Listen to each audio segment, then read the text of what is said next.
أخبرني أنس بن مالك أن رسول الله صلى الله عليه وسلم خرج فقام عبد الله بن حذافة فقال من أبي؟ قال أبوك حذافة. ثم أكثر أن يقول سلوني فبرك عمر على ركبتيه فقال رضينا بالله ربا وبالإسلام دينا وبمحمد نبيا ثلاثا فسكت.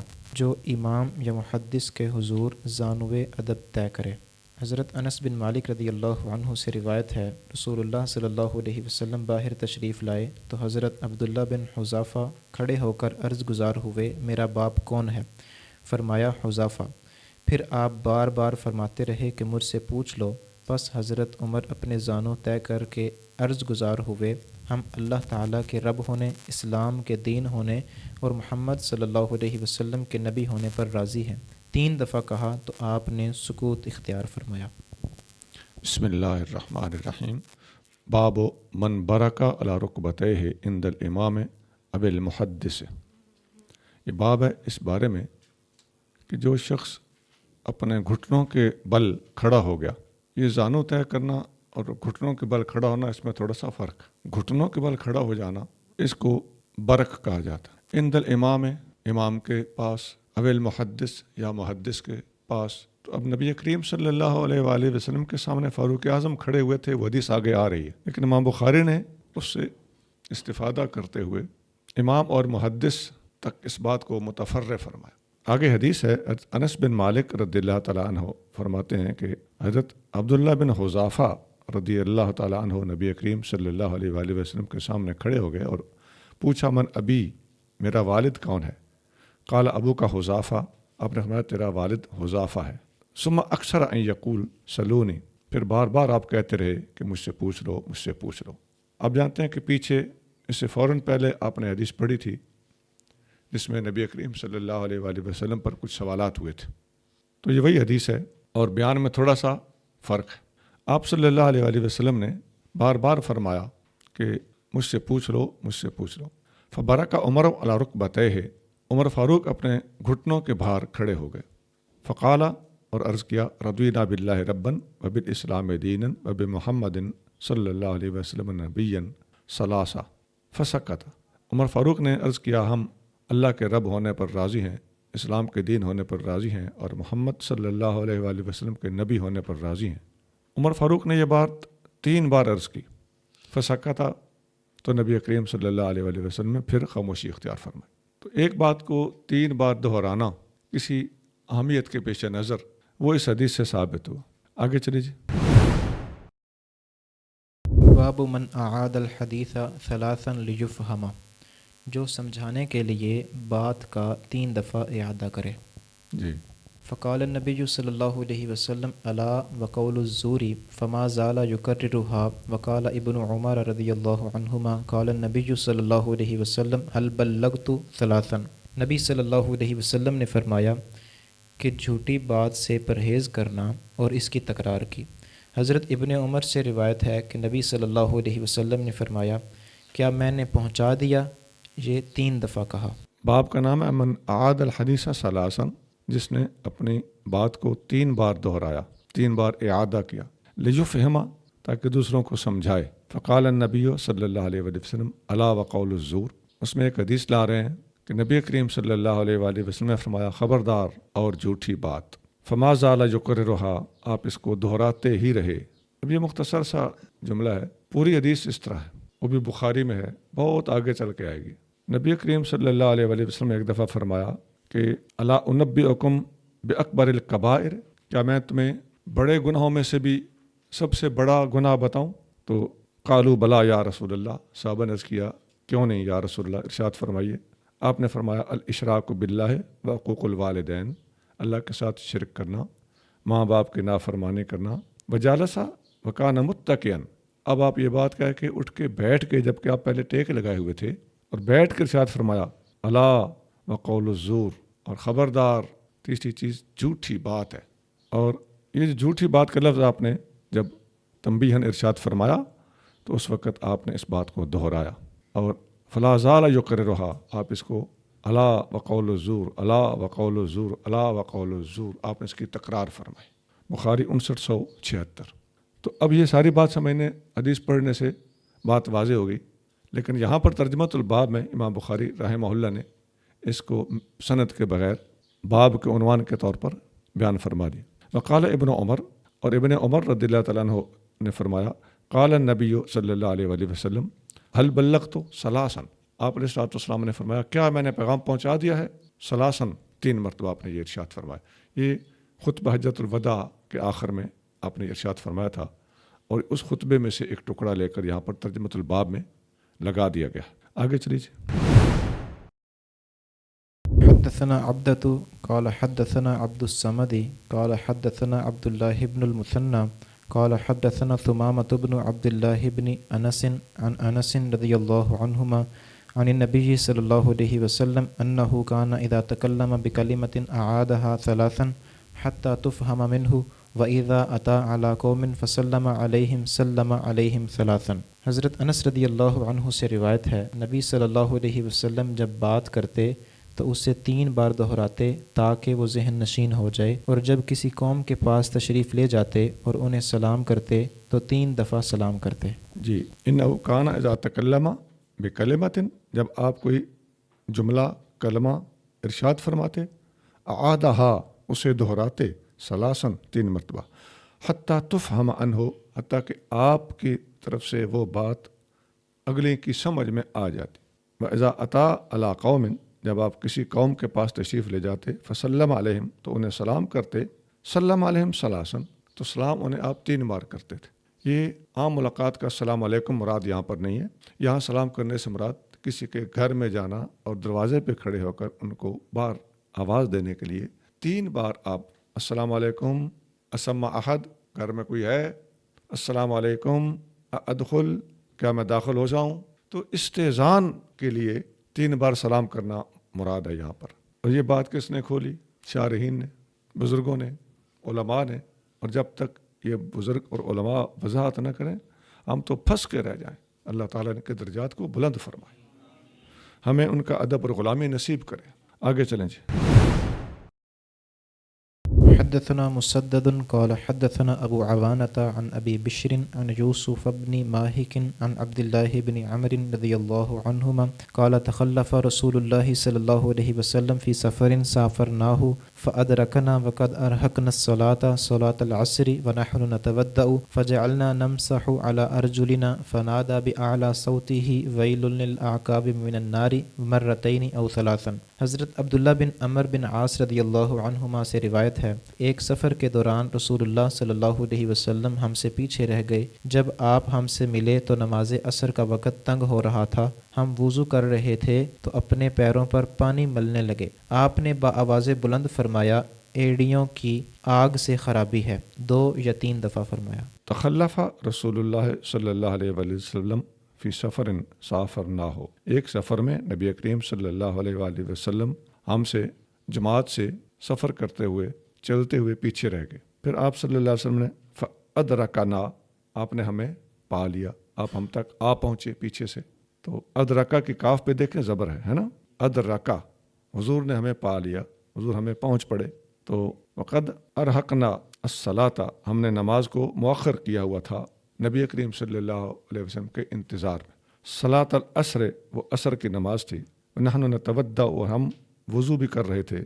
فجعلنا نمسح علی ارجلنا، تو ہم حضور کو دیکھ کر جلدی جلدی کام نپٹانے کے لیے اپنے پاؤں پر مسح کرنے لگے. جو پاؤں تھوڑے بہت خشک تھے، ایڑیاں خشک رہ گئی تھیں، تو ادھر آپ صلی اللہ علیہ وسلم نے دیکھا کہ یہ لوگ خشک ایڑیوں پر صرف ہاتھ پھیر کر کام چلا رہے ہیں. تو فنادا بأعلی صوتہ، آپ علیہ السلام نے اونچی آواز مبارک سے ارشاد فرمایا، ویل للعقاب من النار، خرابی ہے ایڑیوں کی آگ سے. مرتين اور ثلاثہ، آپ نے 2 یا 3 بار یہ بات ارشاد فرمائی. آپ کو یاد ہوگا یہ حدیث پہلے گزر چکی ہے، تھوڑا لفظی فرق. آگے چلے جی. باب تعلیم الرجل امتہ و اہلہ، آدمی کا اپنی لونڈی اور گھر والوں کو تعلیم دینا. یہ باب ہے تعلیم دینا. تعلیم الرجل امتہ، اپنی خادمہ لونڈی کو، و اہلہ، اور اپنے گھر والوں کو. گھر والوں کو اور جن کی ذمہ داری ہمیں سونپی گئی ہے، خاص طور سے گھر کے حوالے سے چونکہ باب ہے، اس حوالے سے میں یہ بات کر رہا ہوں. تو ان کی تعلیم کی طرف توجہ دینا بھی نبی کریم صلی اللہ علیہ وآلہ وسلم کی سنت ہے. أخبرنا محمد هو ابن سلام قال أخبرنا المحاربي قال حدثنا صالح بن حيان قال عامر الشعبي حدثني أبو بردة عن أبيه رضي الله عنه قال قال رسول الله صلى الله عليه وسلم ثلاثة لهم أجران رجل من أهل الكتاب آمن بنبيه وآمن بمحمد صلى الله عليه وسلم والعبد المملوك إذا أدى حق الله وحق مواليه ورجل كانت عنده أمة يطأها فأدبها فأحسن تأديبها وعلمها فأحسن تعليمها ثم أعتقها فتزوجها فله أجران ثم قال عامر أعطيناكها بغير شيء قد كان يركب فيما دونها إلى المدينة. حضرت ابو بردہ نے اپنے والد ماجد سے روایت کی ہے کہ رسول اللہ صلی اللہ علیہ وسلم نے فرمایا 3 آدمیوں کے لیے 2 گنا اجر ہے۔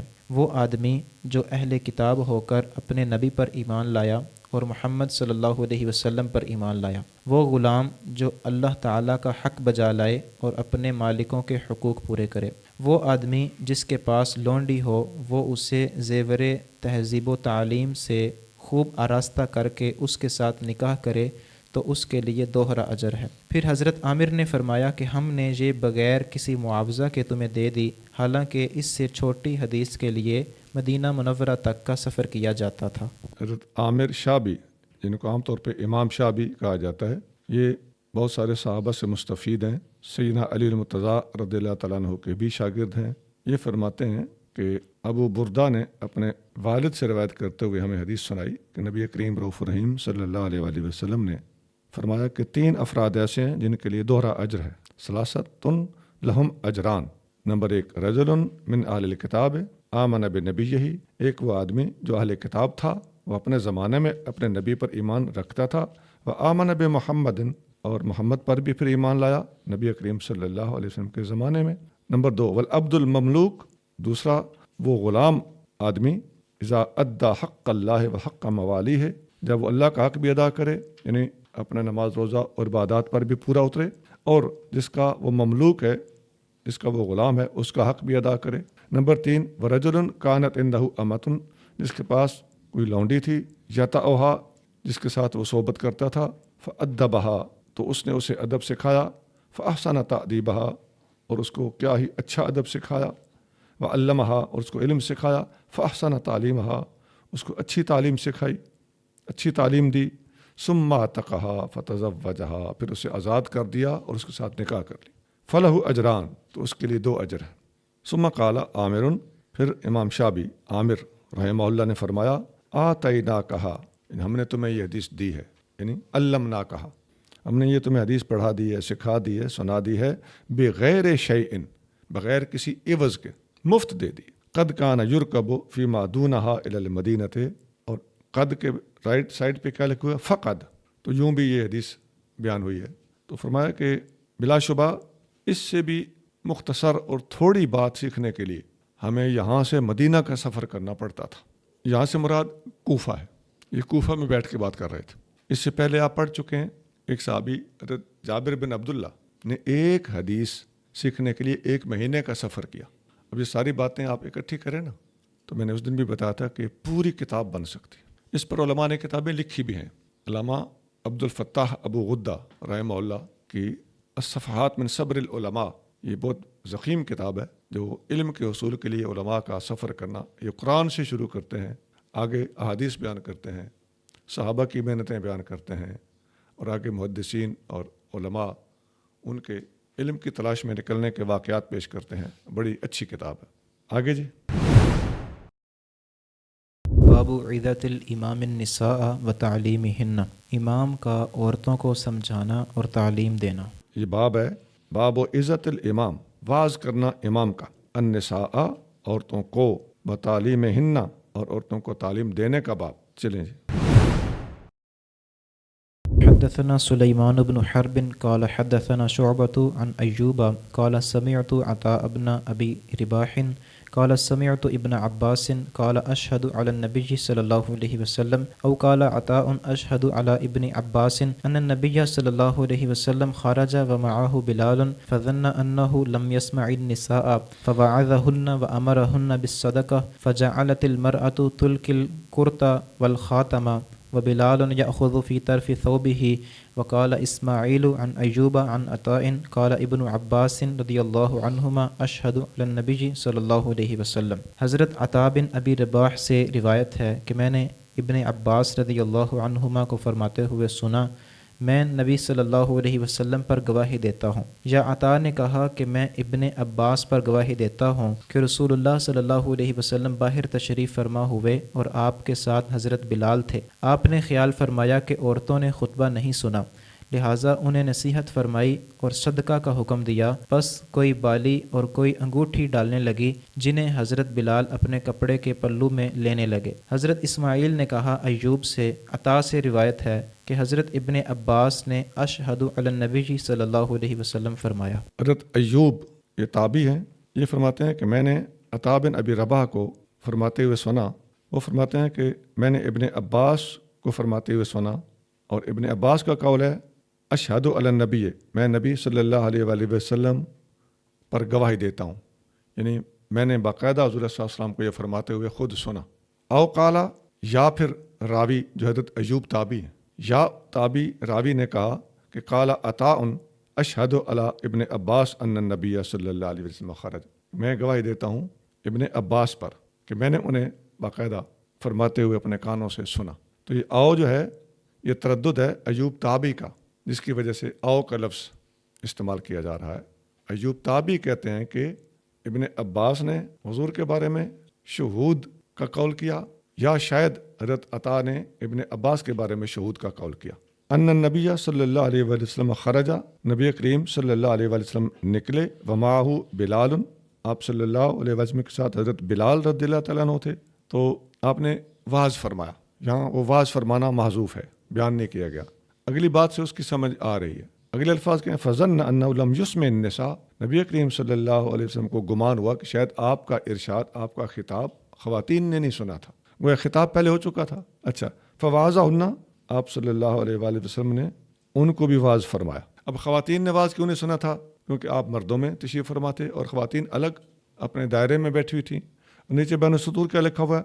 لبعدہن، کیونکہ خواتین وہاں سے دور تھیں. اچھا، وامرہن، آپ صلی اللہ علیہ وسلم نے الگ سے ان کو خطاب فرمایا اور انہیں حکم دیا بالصدقۃ، صدقہ کرنے کا، یعنی من مالہن، اپنے مال میں سے صدقہ کریں. تو فجعلت المرأۃ تلقی القرطہ، تو خاتون لگ پڑی، کوئی ایک خاتون اپنی مرکیاں اتارنے، والخاتمہ، اور کوئی انگوٹھی اتارنے، وبلال یاخذ من طرف ثوبہ، اور بلال رضی اللہ تعالیٰ عنہ اپنے کپڑے کے پلے میں ان ساری چیزوں کو ڈالنے لگے اور وصول کرنے لگے.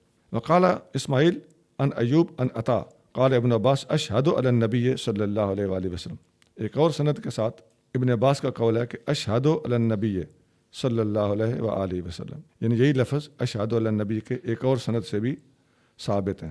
اچھا، اس حدیث میں ایک تو پتہ چلا کہ خواتین کو واعظ کرنا اور اگر وہ نہ سن سکیں تو ان تک پہنچانا، یہ حدیث سے ثابت ہوا.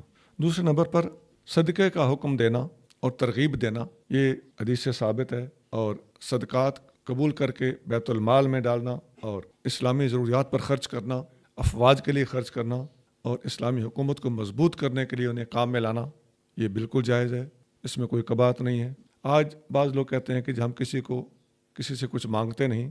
اگر ہم اپنے آپ کے لیے نہیں مانگتے بہت اچھی بات ہے، ایسا ہی ہونا چاہیے. اور اگر ہم دین کے کام کے لیے کسی کو کچھ کہہ دیں یا اس کے لیے ترغیب دیں تو اس میں کوئی حرج نہیں ہے، یہ عین حدیث سے ثابت ہے اور سنت ہے. تو دو چیزوں کا فرق کرنا چاہیے، ایک بجا تقویٰ ہے اور ایک گھڑا ہوا تقویٰ ہے. تو یہ ہم نے چیز دیکھی ہے کئی جگہ پر کہ ہمارے حضرت صاحب نہیں کرتے تھے، ہم نہیں کرتے. تو ہو سکتا ہے کہ وہ بزرگ ایسے ہوں کو کسی کیفیت میں ہو یا حال میں ہو، تو دین کا کام یا جو مدارس اور طلباء کا ان کے جو اخراجات ہوتے ہیں یا دین کے دوسرے کام ہیں، کتابیں لکھنا، چھاپنا، بہت سارا مشن ہوتا ہے بعض لوگوں کے پاس. تو ایسے امور کی خاطر فنڈ کر لینا اور دوستوں کو صدقات نافلہ جمع کرانے کی ترغیب دینا، اس میں کوئی کباہت نہیں. باب الحرص علی الحدیث، علم حدیث کا ذوق و شوق. حدیث پر حرص کرنا یعنی ذوق و شوق کا مظاہرہ کرنا. جی. حدثنا عبد العزيز بن عبد الله قال حدثني سليمان عن عمرو بن ابي عمرو عن سعيد بن ابي سعيد المقبوري عن ابي هريره رضي الله عنه انه قال قیل یا رسول اللہ من اسعد الناس بشفاعتک یوم القیامہ قال رسول اللہ صلی اللہ علیہ وسلم لقد ظننت یا ابا ہریرۃ اللہ یسألنی عن هذا الحدیث احد اول منک لما رأیت من حرصک علی الحدیث اسعد الناس بشفاعتی یوم القیامۃ من قال لا الہ الا اللہ خالصا من قلبہ او نفسہ۔ حضرت سعید بن ابو سعید مقبوری سے روایت ہے کہ حضرت ابو ہریرہ رضی اللہ عنہ عرض گزار ہوئے، یا رسول اللہ، قیامت کے روز آپ کی شفاعت کا سب سے زیادہ مستحق کون ہوگا؟ رسول اللہ صلی اللہ علیہ وسلم نے فرمایا، اے ابو ہریرہ، میرا بھی یہی خیال تھا کہ اس چیز کے بارے میں تم سے پہلے کوئی مجھ سے سوال نہیں کرے گا، کیونکہ میں نے حدیث میں تمہارا ذوق و شوق دیکھا ہے۔ قیامت کے روز میری شفاعت کا مستحق وہ ہوگا جس نے دل و جان کی گہرائی سے لا الہ الا اللہ کہا ہوگا۔ حضرت سعید بن ابی سعید المقبری، پہلے آپ مقبری کا لفظ پڑھ چکے ہیں کہ نبی کریم رؤوف رحیم صلی اللہ علیہ وآلہ وسلم کے روضہ انور پر رہائش پذیر ہو گئے تھے، مجاورت اختیار کر لی تھی۔ وہ حضرت ابو ہریرہ رضی اللہ تعالیٰ عنہ سے روایت کرتے ہیں کہ فرمایا، قیل یا رسول اللہ، نبی کریم صلی اللہ علیہ وسلم سے عرض کیا گیا، یا رسول اللہ، من اسعد الناس بشفاعتک یوم القیامت، آپ کی شفاعت سے مستفید ہونے والا سب سے زیادہ سعادت مند شخص کون ہوگا؟ قال رسول اللہ صلی اللہ علیہ وآلہ وسلم، نبی کریم رؤوف رحیم صلی اللہ علیہ وآلہ وسلم نے ارشاد فرمایا، لقد ظننت، مجھے یہ یقین تھا، کنت اعلم، اس کا معنی ہے یا ابا ہریرہ، اے ابو ہریرہ، ان لا یسألنی عن ھذا الحدیث احد، کہ اس بات کے بارے میں مجھ سے کوئی اور سوال نہیں کرے گا، اول منکا، جو تجھ سے پہل کر جائے، آپ سے پہلے مجھ سے کوئی اور بندہ اس بارے میں سوال نہیں کرے گا، پہلے سے ہی میں یہ گمان رکھتا تھا، علم رکھتا تھا، یقین رکھتا۔ لما رأیت من حرصک علی الحدیث، اس کی وجہ یہ ہے کہ میں نے تمہیں حدیثیں یاد کرنے کے بارے میں جو صاحب ذوق پایا ہے، تمہاری حرص پائی ہے، علم حاصل کرنے کا جو شوق میں نے تمہارے اندر دیکھا ہے، وہ مجھے بتاتا تھا کہ ایسا سوال آپ ہی کرو گے۔ اب یہاں سے پتہ چلا کہ حضرت ابو ہریرہ رضی اللہ تعالیٰ عنہ جو زیادہ حدیثیں روایت کرتے ہیں، اس کی وجہ کیا ہے؟ اس سے ملتی جلتی باتیں اگر آپ نوٹ کرتے جائیں نا ابھی سے، تو جب ایسی حدیث ملے تو اس خانے میں آ کے نوٹ کر دینا، تو بہت ساری حدیثیں آپ کو ملیں گی، جن میں ایک حدیث یہ ہے کہ حضرت ابو ہریرہ رضی اللہ تعالیٰ عنہ کو حضور صلی اللہ علیہ وسلم نے بطریق اعجاز حافظہ عطا فرمایا، اور حضرت ابو ہریرہ رضی اللہ تعالیٰ عنہ ایک حدیث میں آئے گا کہ خود فرماتے ہیں کہ میرے بھائی مہاجر فلاں کام میں لگ جاتے، میرے بھائی انصاری فلاں کام میں لگ جاتے، اور میں گھر سے کھانا کھا کے حضور کے دروازے پہ پڑا رہتا تھا، اس لیے میں نے حدیثیں زیادہ یاد کی ہیں۔ یہ ساری چیزیں جب آپ ذہن میں رکھو گے، اکٹھی کرو گے اور حوالے دیتے جاؤ گے، اور اسی بخاری میں ایک حدیث آگے آئے گی کہ ایک آدمی نے پوچھا، ابو ہریرہ آپ حدیثیں بہت زیادہ روایت کرتے ہیں، ایک صحابی نے آپ سے برادرانہ طور پر پوچھا، تو انہوں نے فرمایا کہ ہاں میں زیادہ روایت کرتا ہوں، آپ بتاؤ یہ گزشتہ رات عشاء کے وقت حضور صلی اللہ علیہ وسلم نے نماز پڑھائی تو پہلی رکعت میں کیا پڑھا تھا، دوسری رکعت میں کیا پڑھا تھا؟ تو انہوں نے کہا مجھے تو یاد نہیں ہے۔ تو فرمایا یہ وجہ ہے کہ ابو ہریرہ زیادہ حدیثیں بھی یاد کر لیتا۔ یہ ساری باتیں ذہن نشین ہو گئیں، ان میں یہ بات تو چوٹی پہ نہیں آئے گی کہ حضور صلی اللہ علیہ وسلم خود گواہی دے رہے ہیں، ٹھیک، اور یہیں سے واضح طور پر مترشح ہو رہا ہے کہ نہیں ہو رہا کہ ابو ہریرہ سمت میں سب سے بڑے راوی ہوں گے حدیثوں کے۔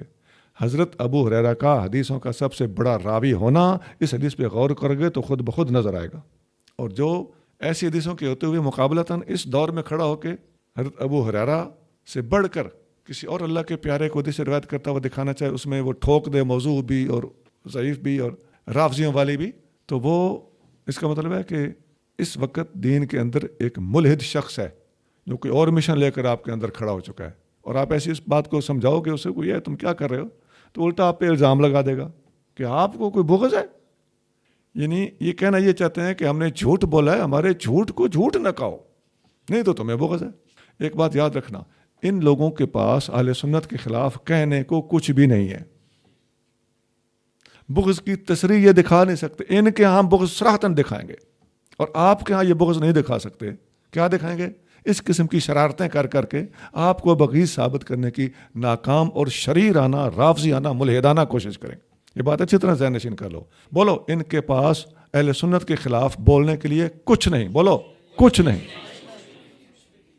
اور پھر یہ کیا، جب کچھ نہ ہو تو پھر کیا کریں گے؟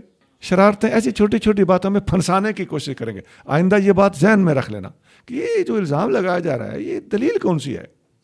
تم نے نعرہ حولی لگایا ہے، یہ تمہارا چہرہ تھوڑا سا میں نے دیکھا نا تو یہ تھوڑا سا بدل گیا تھا، یہ میں نے سیدنا علی مرتضیٰ رضی اللہ تعالیٰ عنہ کا نام لیا ہے تو تمہیں ابو بکر کیوں یاد آ گئے ہیں؟ اس سے ثابت ہوا کہ یہ بغض ہے۔ اور بھائی ہم تمہارا بغض دکھاتے ہیں، تم نے جب صدیق اکبر سیاسی خلیفہ کا اور ولایت کی نفی کی، یہ بغض ہے کہ نہیں؟ ہم صراحتیں دکھاتے ہیں، بغض نہیں صرف، یہ توہین بھی ہے، عین رافضیت ہے۔ رافضیوں کا اہل سنت سے جھگڑا ہی ہے۔ رافضی خود کہتے ہیں، وہ خود مانتے ہیں کہ ہمارا اہل سنت کے ساتھ بنیادی اختلاف جو ٹھانے چکا ہے، یہ لفظ ہوں گے، وہ ہے ہی یہ کہ یہ اپنے خلیفہ کو جو اجماع اور جمہور کے ذریعے چنتے ہیں، اور ہمارا خلیفہ مامور من اللہ ہوتا ہے۔ پوری کی پوری یہ بات اگر آپ کے دور میں ایک سنی کہلانے والا اپنی کتابوں میں لکھ رہا ہو تو بتاؤ وہ سنی ہے یا تقیہ باز رافضی ہے؟ یہ میں نے ایک بات بتائی ہے، اور بہت ہیں ان کے پاس توہین صحابہ صراحتاً موجود ہے، اور اہل سنت کے پاس الحمدللہ چونکہ ایسی کوئی بات اہل بیت اطہار کے بارے میں نہیں ہے، لہٰذا اب یہ کیا کریں گے؟ تھوم چھیلیں گے، بال کی کھال اتاریں گے، اور چھوٹی چھوٹی خود ساختہ چیزوں میں آپ کو، مسلمانوں کو، ایمان والوں کو یہ بے ایمان پھنسانے کی کوشش کریں گے۔ سمجھ آ گئی؟ اس بات کو بھولنا نہیں آپ نے۔ جب بھی آپ پر ایسا کوئی الزام لگے تو ذرا غور کرنا کہ یہ کیا اس کے پاس کوئی واضح بات نہیں تھی، اس قسم کی باتیں میں پھنسا رہا ہے۔ اور ان کی دوسری برادری جو صحابہ کرام کے پتلے بنا رہے ہیں، جو صحابہ کرام کو اسمبلیوں کے اندر بھی رضی اللہ عنہ کہنے کو تیار نہیں ہیں، یہ ہوتا ہے بغض۔ کبھی سنی بھی کہتا ہے کہ میں اہل بیت کو رضی اللہ عنہ معاذ اللہ کہنے کو تیار نہیں ہوں؟ سنی تو کرم اللہ وجہ الکریم تک کہتے ہیں، سنی تو نعرہ حیدری تک لگاتے ہیں، لیکن انہیں مصیبت کب پڑتی ہے؟ جب نعرہ حیدری سے پہلے نعرہ تحقیق لگتا ہے نا۔ بلکہ میں تحقیق سے بات کرتا ہوں، نعرہ تحقیق کے بعد نعرہ صدیقی، نعرہ فاروقی، نعرہ عثمانی، نعرہ حیدری، تب سارے لگیں گے، اب جا کے نعرہ حیدری کا نمبر آئے گا۔ یہ ہے صحیح تحقیق، اور ان کی اپنے کلپوں کے اندر بھی موجود ہے، ان کی تحریروں کے اندر بھی موجود ہے۔ میں دکھا سکتا ہوں، انہوں نے خود لکھا ہے کہ نعرہ صدیقی، فاروقی، عثمانی، حیدری سب جائز ہے، اور یہ باتیں یہ اس وقت کرتے ہوئے نظر آئیں گے اپنی کتابوں میں کہ نعرہ تحقیق نہ لگاؤ، صدیقی، فاروقی، عثمانی، حیدری الگ الگ لگا لو۔ تو سنی تو نعرہ تحقیق بھی لگاتا ہے، یہ نعرے الگ الگ بھی لگاتا ہے۔ اجتماعیت کس میں ہے اور انتشار کس میں ہے؟ آنکھ والوں کو چاہیے کہ خود دیکھ لیں۔ میرے مسلمان بھائیوں، عزیزوں، بچوں، بدھو بننا چھوڑ دیا جائے، چور پکڑنا سیکھیے، اور اگلوں کی فریب کاری کی نشاندہی کرنا جان جائیے۔ چلیے جی۔ باب کیف یقبض العلم وكتب عمر بن عبد العزيز إلى أبي بكر بن حزم انظر ما كان من حديث رسول الله صلى الله عليه وسلم فاكتبه فإني خفت دروس العلم وذهاب العلماء ولا يقبل إلا حديث النبي صلى الله عليه وسلم وليفشوا العلم وليجلسوا حتى يعلم من لا يعلم فإن العلم لا يهلك حتى يكون سرا۔ باب علم کیسے اٹھا لیا جائے گا۔ حضرت عمر بن عبدالعزیز نے ابو بکر بن حزم کے لیے لکھا کہ تمہارے پاس رسول اللہ صلی اللہ علیہ وسلم کی جتنی حدیثیں ہیں انہیں لکھ لو، کیونکہ مجھے علم کے اٹھ جانے اور علماء کے چلے جانے کا ڈر ہے، اور کوئی چیز قبول نہ کرنا مگر نبی صلی اللہ علیہ وسلم کی حدیث۔ علم کو پھیلاؤ اور اہل علم کے پاس بیٹھا کرو، یہاں تک کہ جن باتوں کو نہیں جانتے ہو انہیں جان جاؤ، کیونکہ علم مٹتا نہیں جب تک اسے راز نہ بنا لیا جائے۔ یہ باب ہے کیف یقبض العلم، علم کیسے قبض کر لیا جائے گا، روک لیا جائے گا، یعنی علم ختم ہو جائے گا یا اٹھ جائے گا۔ وکتب عمر بن عبد العزیز الی ابی بکر بن حزم، حضرت عمر بن عبدالعزیز رحمہ اللہ نے ابو بکر بن حزم کی طرف لکھا۔ یہ ابو بکر بن حزم کو حضرت عمر بن عبدالعزیز نے اپنے خلافت کے دنوں میں کسی علاقے کا گورنر بنایا ہوا تھا، ڈیوٹی لگائی ہوئی تھی، تو ان کو رہنمائی دینے کے لیے خط لکھا۔ وہ خط کیا تھا؟ انظر ما کان من حدیث رسول اللہ صلی اللہ علیہ وسلم فاکتبہ، دیکھو جو بات رسول اللہ صلی اللہ علیہ وسلم کی حدیث میں ہو تو اسے لکھ لو۔ فإنی خفت دروس العلم، میں علم کا مٹ جانا جو ہے اس کا خوف رکھتا ہوں، علم کے مٹ جانے کا خوف رکھتا ہوں۔ دروس سے امحا مراد ہے اور اندراس مراد ہے۔ وذہاب العلماء، اور علماء کے چلے جانے کا مجھے ڈر ہے، علم مٹ جائے گا اور علماء چلے جائیں گے۔ ولا یقبل الا حدیث النبی صلی اللہ علیہ وسلم، کوئی بات اور قبول نہ کی جائے سوائے نبی صلی اللہ علیہ وآلہ وسلم کی حدیث کی۔ ولیفشوا العلم، اور لوگوں کو چاہیے کہ علم کو پھیلائیں، علم کا افشا کریں۔ ولیجلسوا حتی یعلم من لا یعلم، اور انہیں چاہیے کہ آپس میں مل کے بیٹھے رہا کریں، حتیٰ کہ یعلم من لا یعلم، سکھا دیا جائے اسے جو نہیں جانتا۔ فإن العلم لا یہلک حتی یکون سرا، علم اس وقت تک ہلاک نہیں ہوتا، اس وقت تک ختم نہیں ہوتا جب تک اسے راز نہ بنا لیا جائے۔ علم کی بات آگے بتانی چاہیے، علم چھپانے سے علم مٹتا ہے۔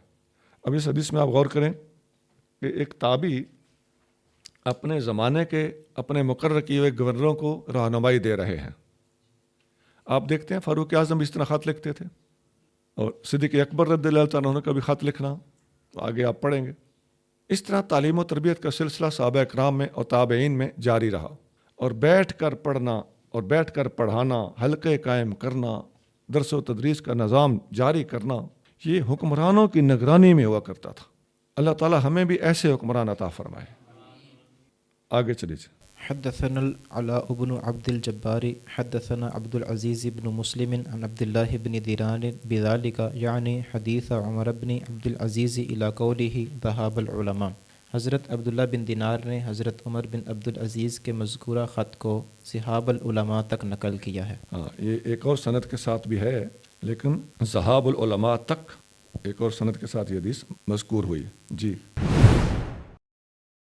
حدثنا اسماعیل بن ابی اویس قال حدثني مالک عن ہشام بن عروة عن ابیہ عن عبد الله بن عمرو بن العاص رضی اللہ عنہما قال سمعت رسول اللہ صلی اللہ علیہ وسلم يقول ان اللہ لا يقبض العلم انتزاعا ينتزعه من العباد ولكن يقبض العلم بقبض العلماء حتى اذا لم يبق عالم اتخذ الناس رؤوسا جهالا فسئلوا فافتوا بغیر علم فدلوا وادلوا۔ قال الفربری حدثنا عباس قال حدثنا قتیبہ قال حدثنا جریر عن ہشام نحوہ۔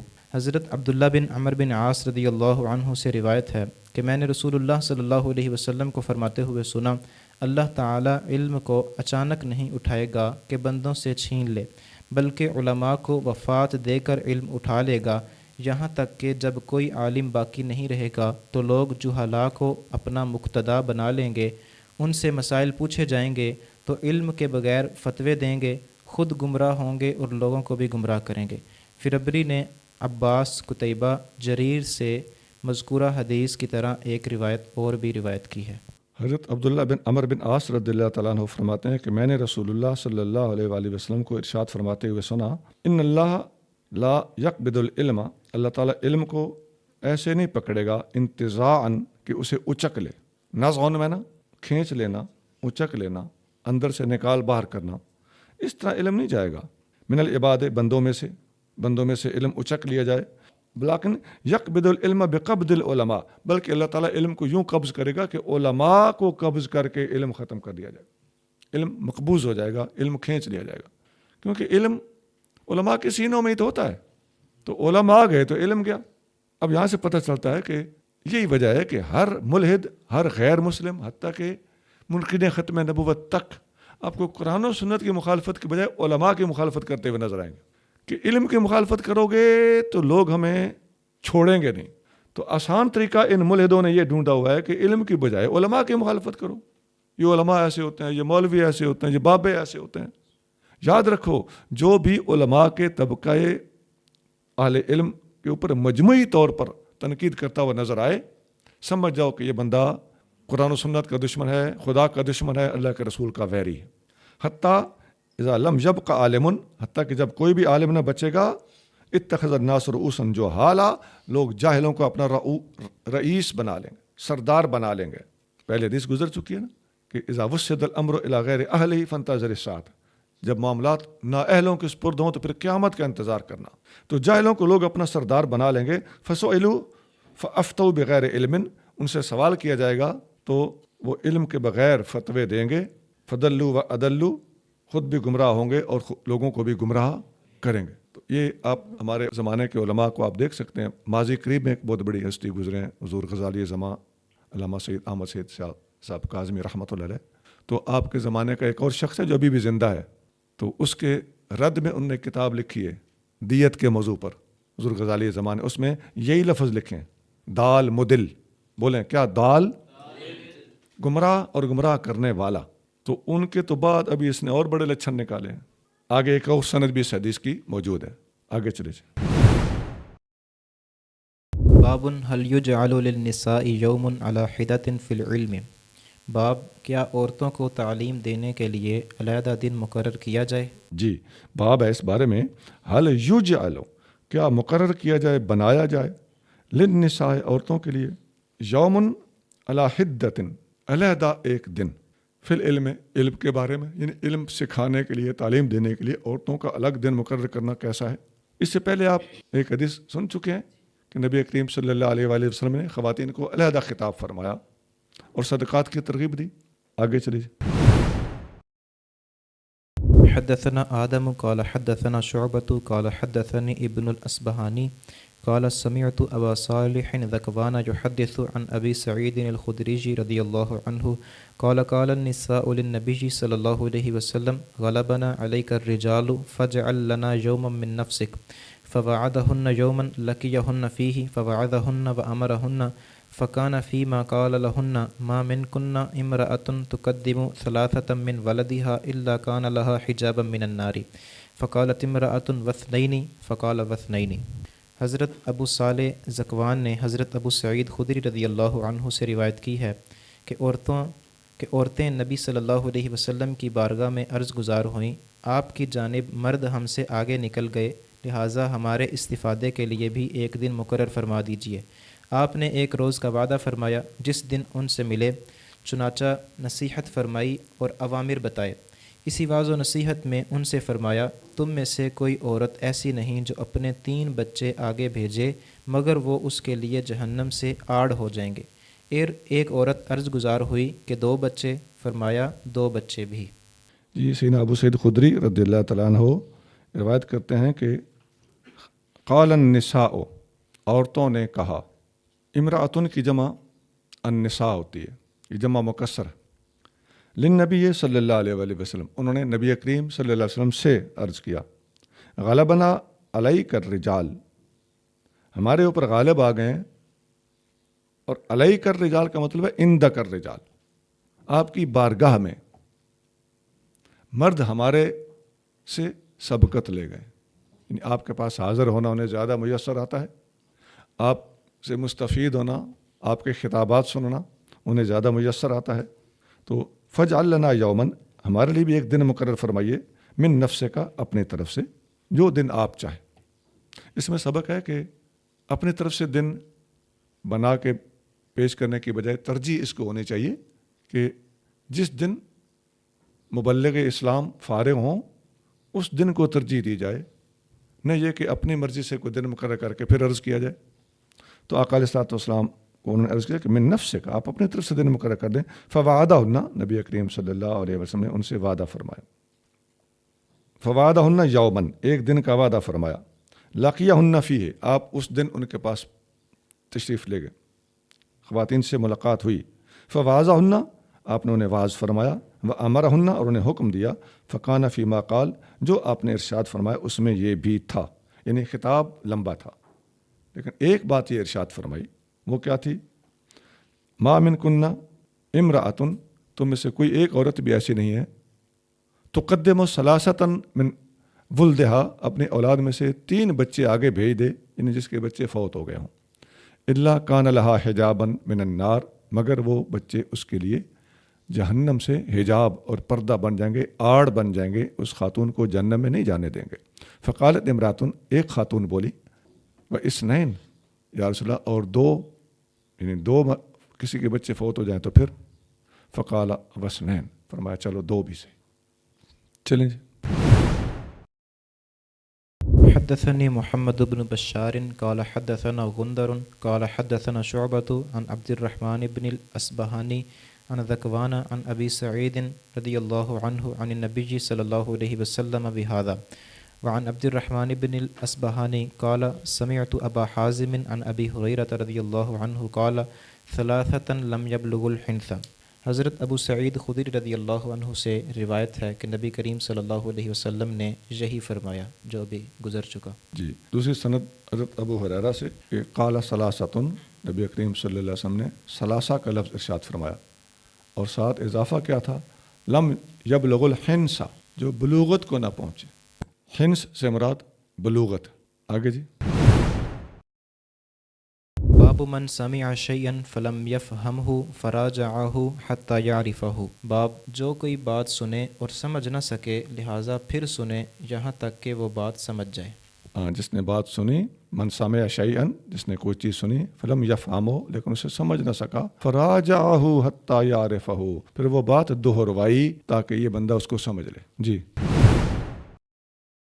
حدثنا سعید بن ابی مریم قال اخبرنا نافع بن عمر قال حدثني ابن ابی ملیکۃ ان عائشۃ زوج النبی صلی اللہ علیہ وسلم كانت لا تسمع شيئا لا تعرفه الا راجعت فيه حتى تعرفه وان النبي صلی اللہ علیہ وسلم قال من حوسب عذب۔ قالت عائشۃ فقلت اوليس يقول الله عز وجل فسوف يحاسب حسابا يسيرا؟ قالت فقال انما ذلك العرض ولیکن من نوکش الحساب یہلک۔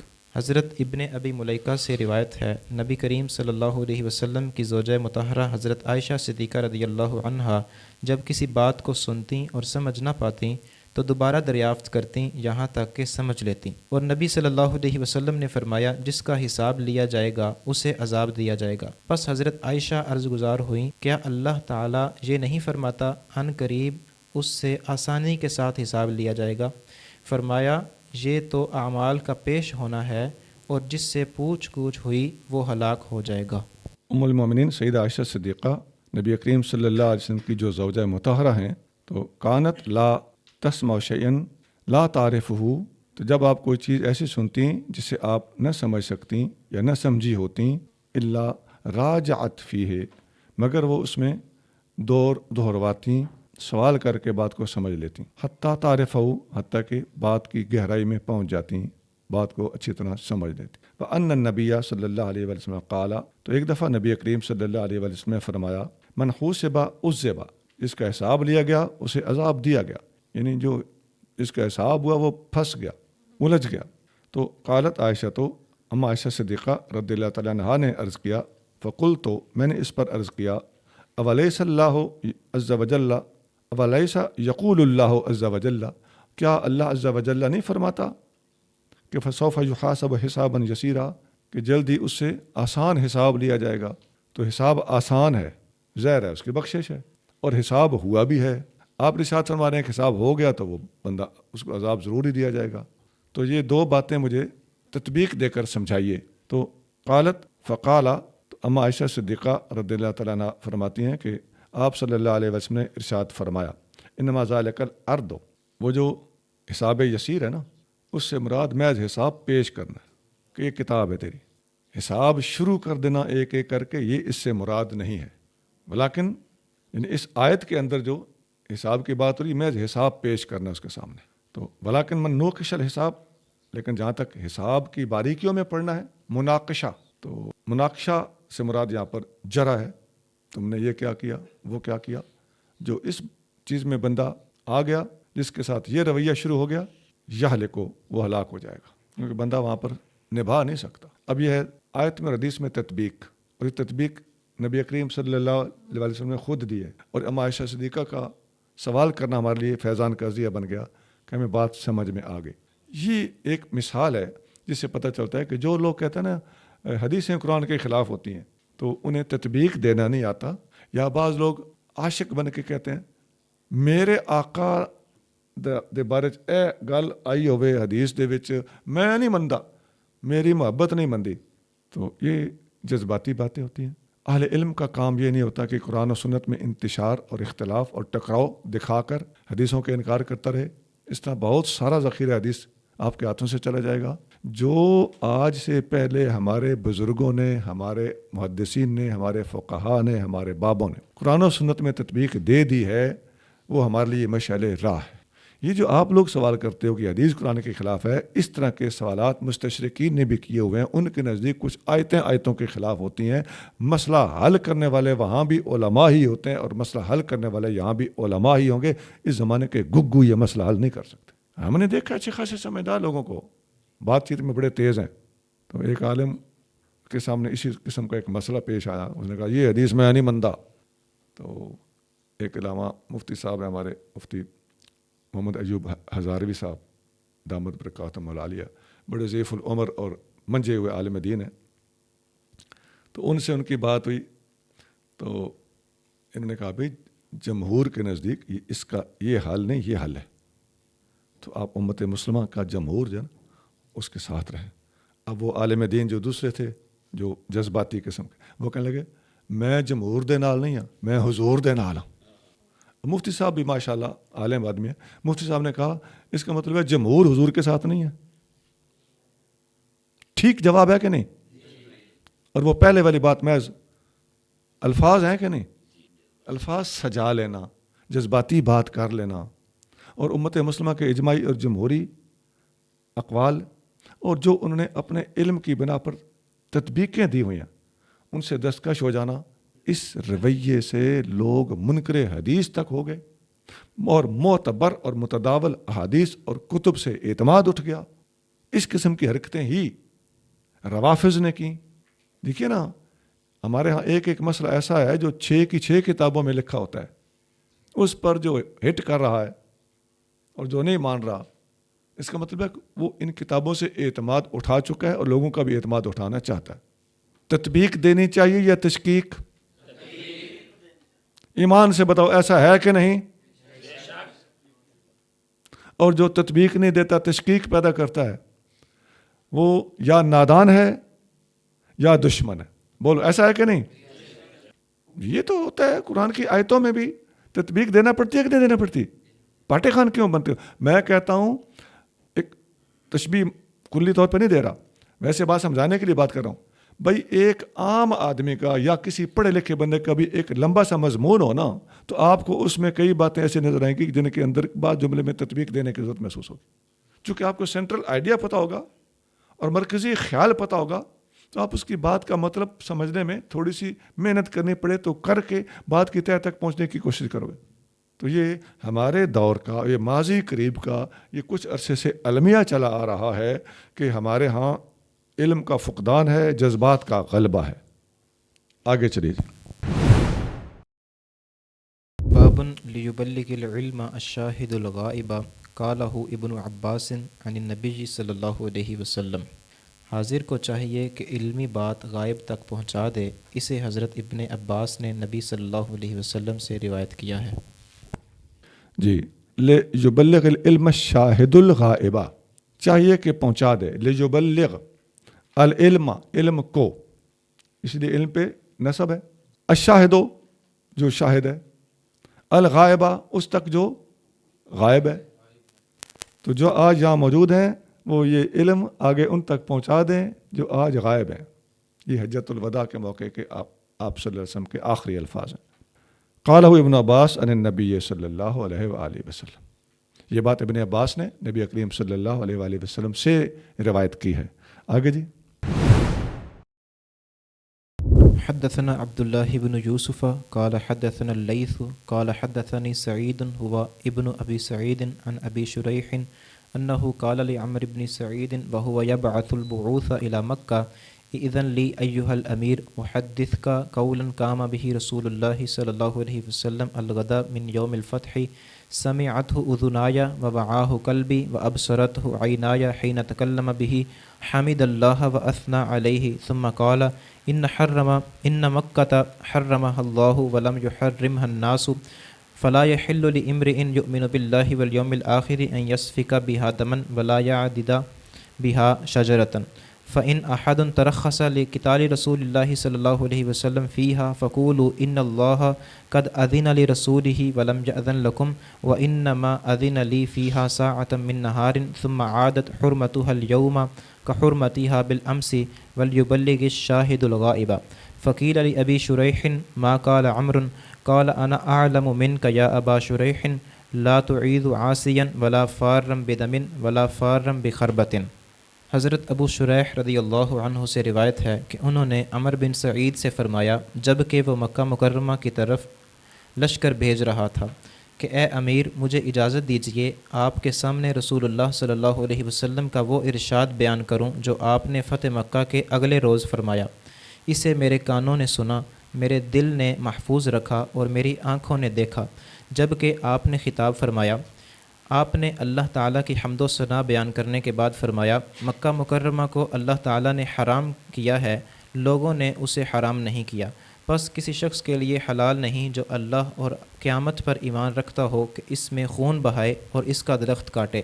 اگر کوئی اللہ کے رسول کی اجازت کو دلیل بنائے تو اس سے کہو کہ اللہ تعالیٰ نے اپنے رسول کو اجازت دی تھی جب کہ تمہیں تو اجازت نہیں دی، اور مجھے بھی دن کی ایک گھڑی کے لیے اجازت دی تھی، پھر آج اس کی حرمت اسی طرح لوٹ آئی جیسے کل تھی۔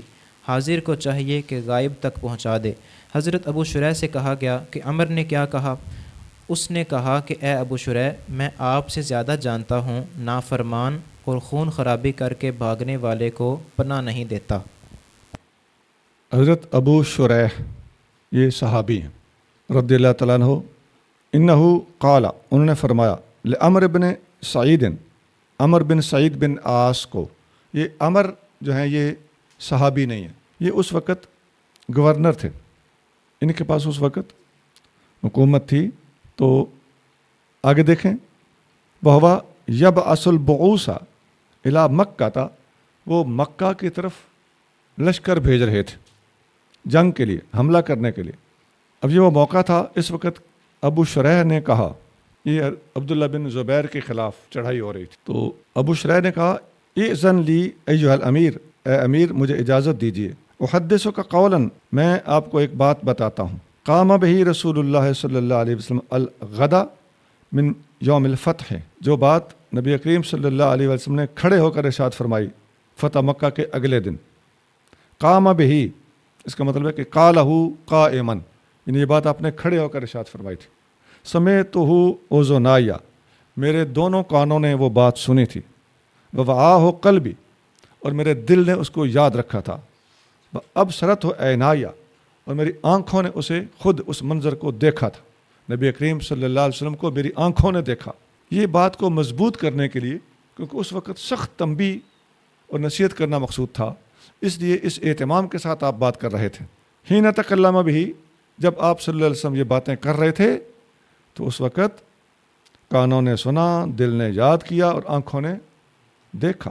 حمد اللہ وثنا علیہ، نبی کریم رؤوف رحیم صلی اللہ علیہ وآلہ وسلم نے اللہ کی حمد و ثنا بیان کی۔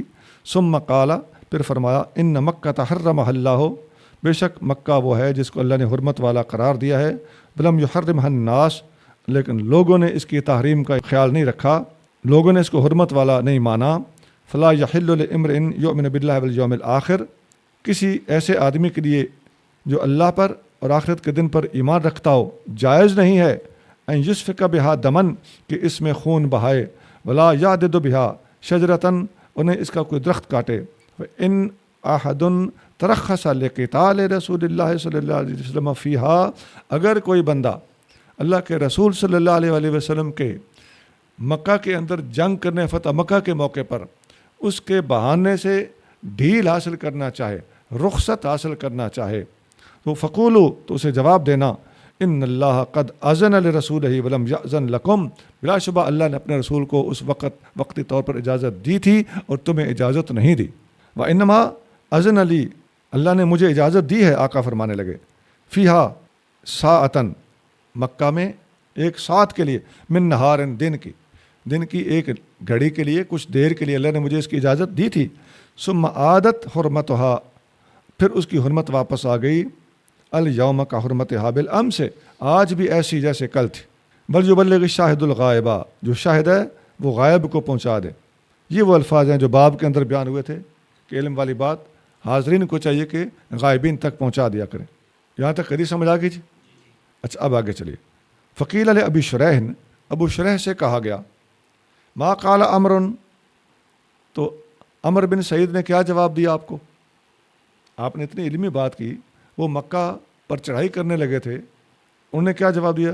قال انا عالم من کا یا ابا شریح، انہوں نے مجھے کہا تھا کہ اے ابو شریح میں اس مسئلے کو آپ سے زیادہ جانتا ہوں۔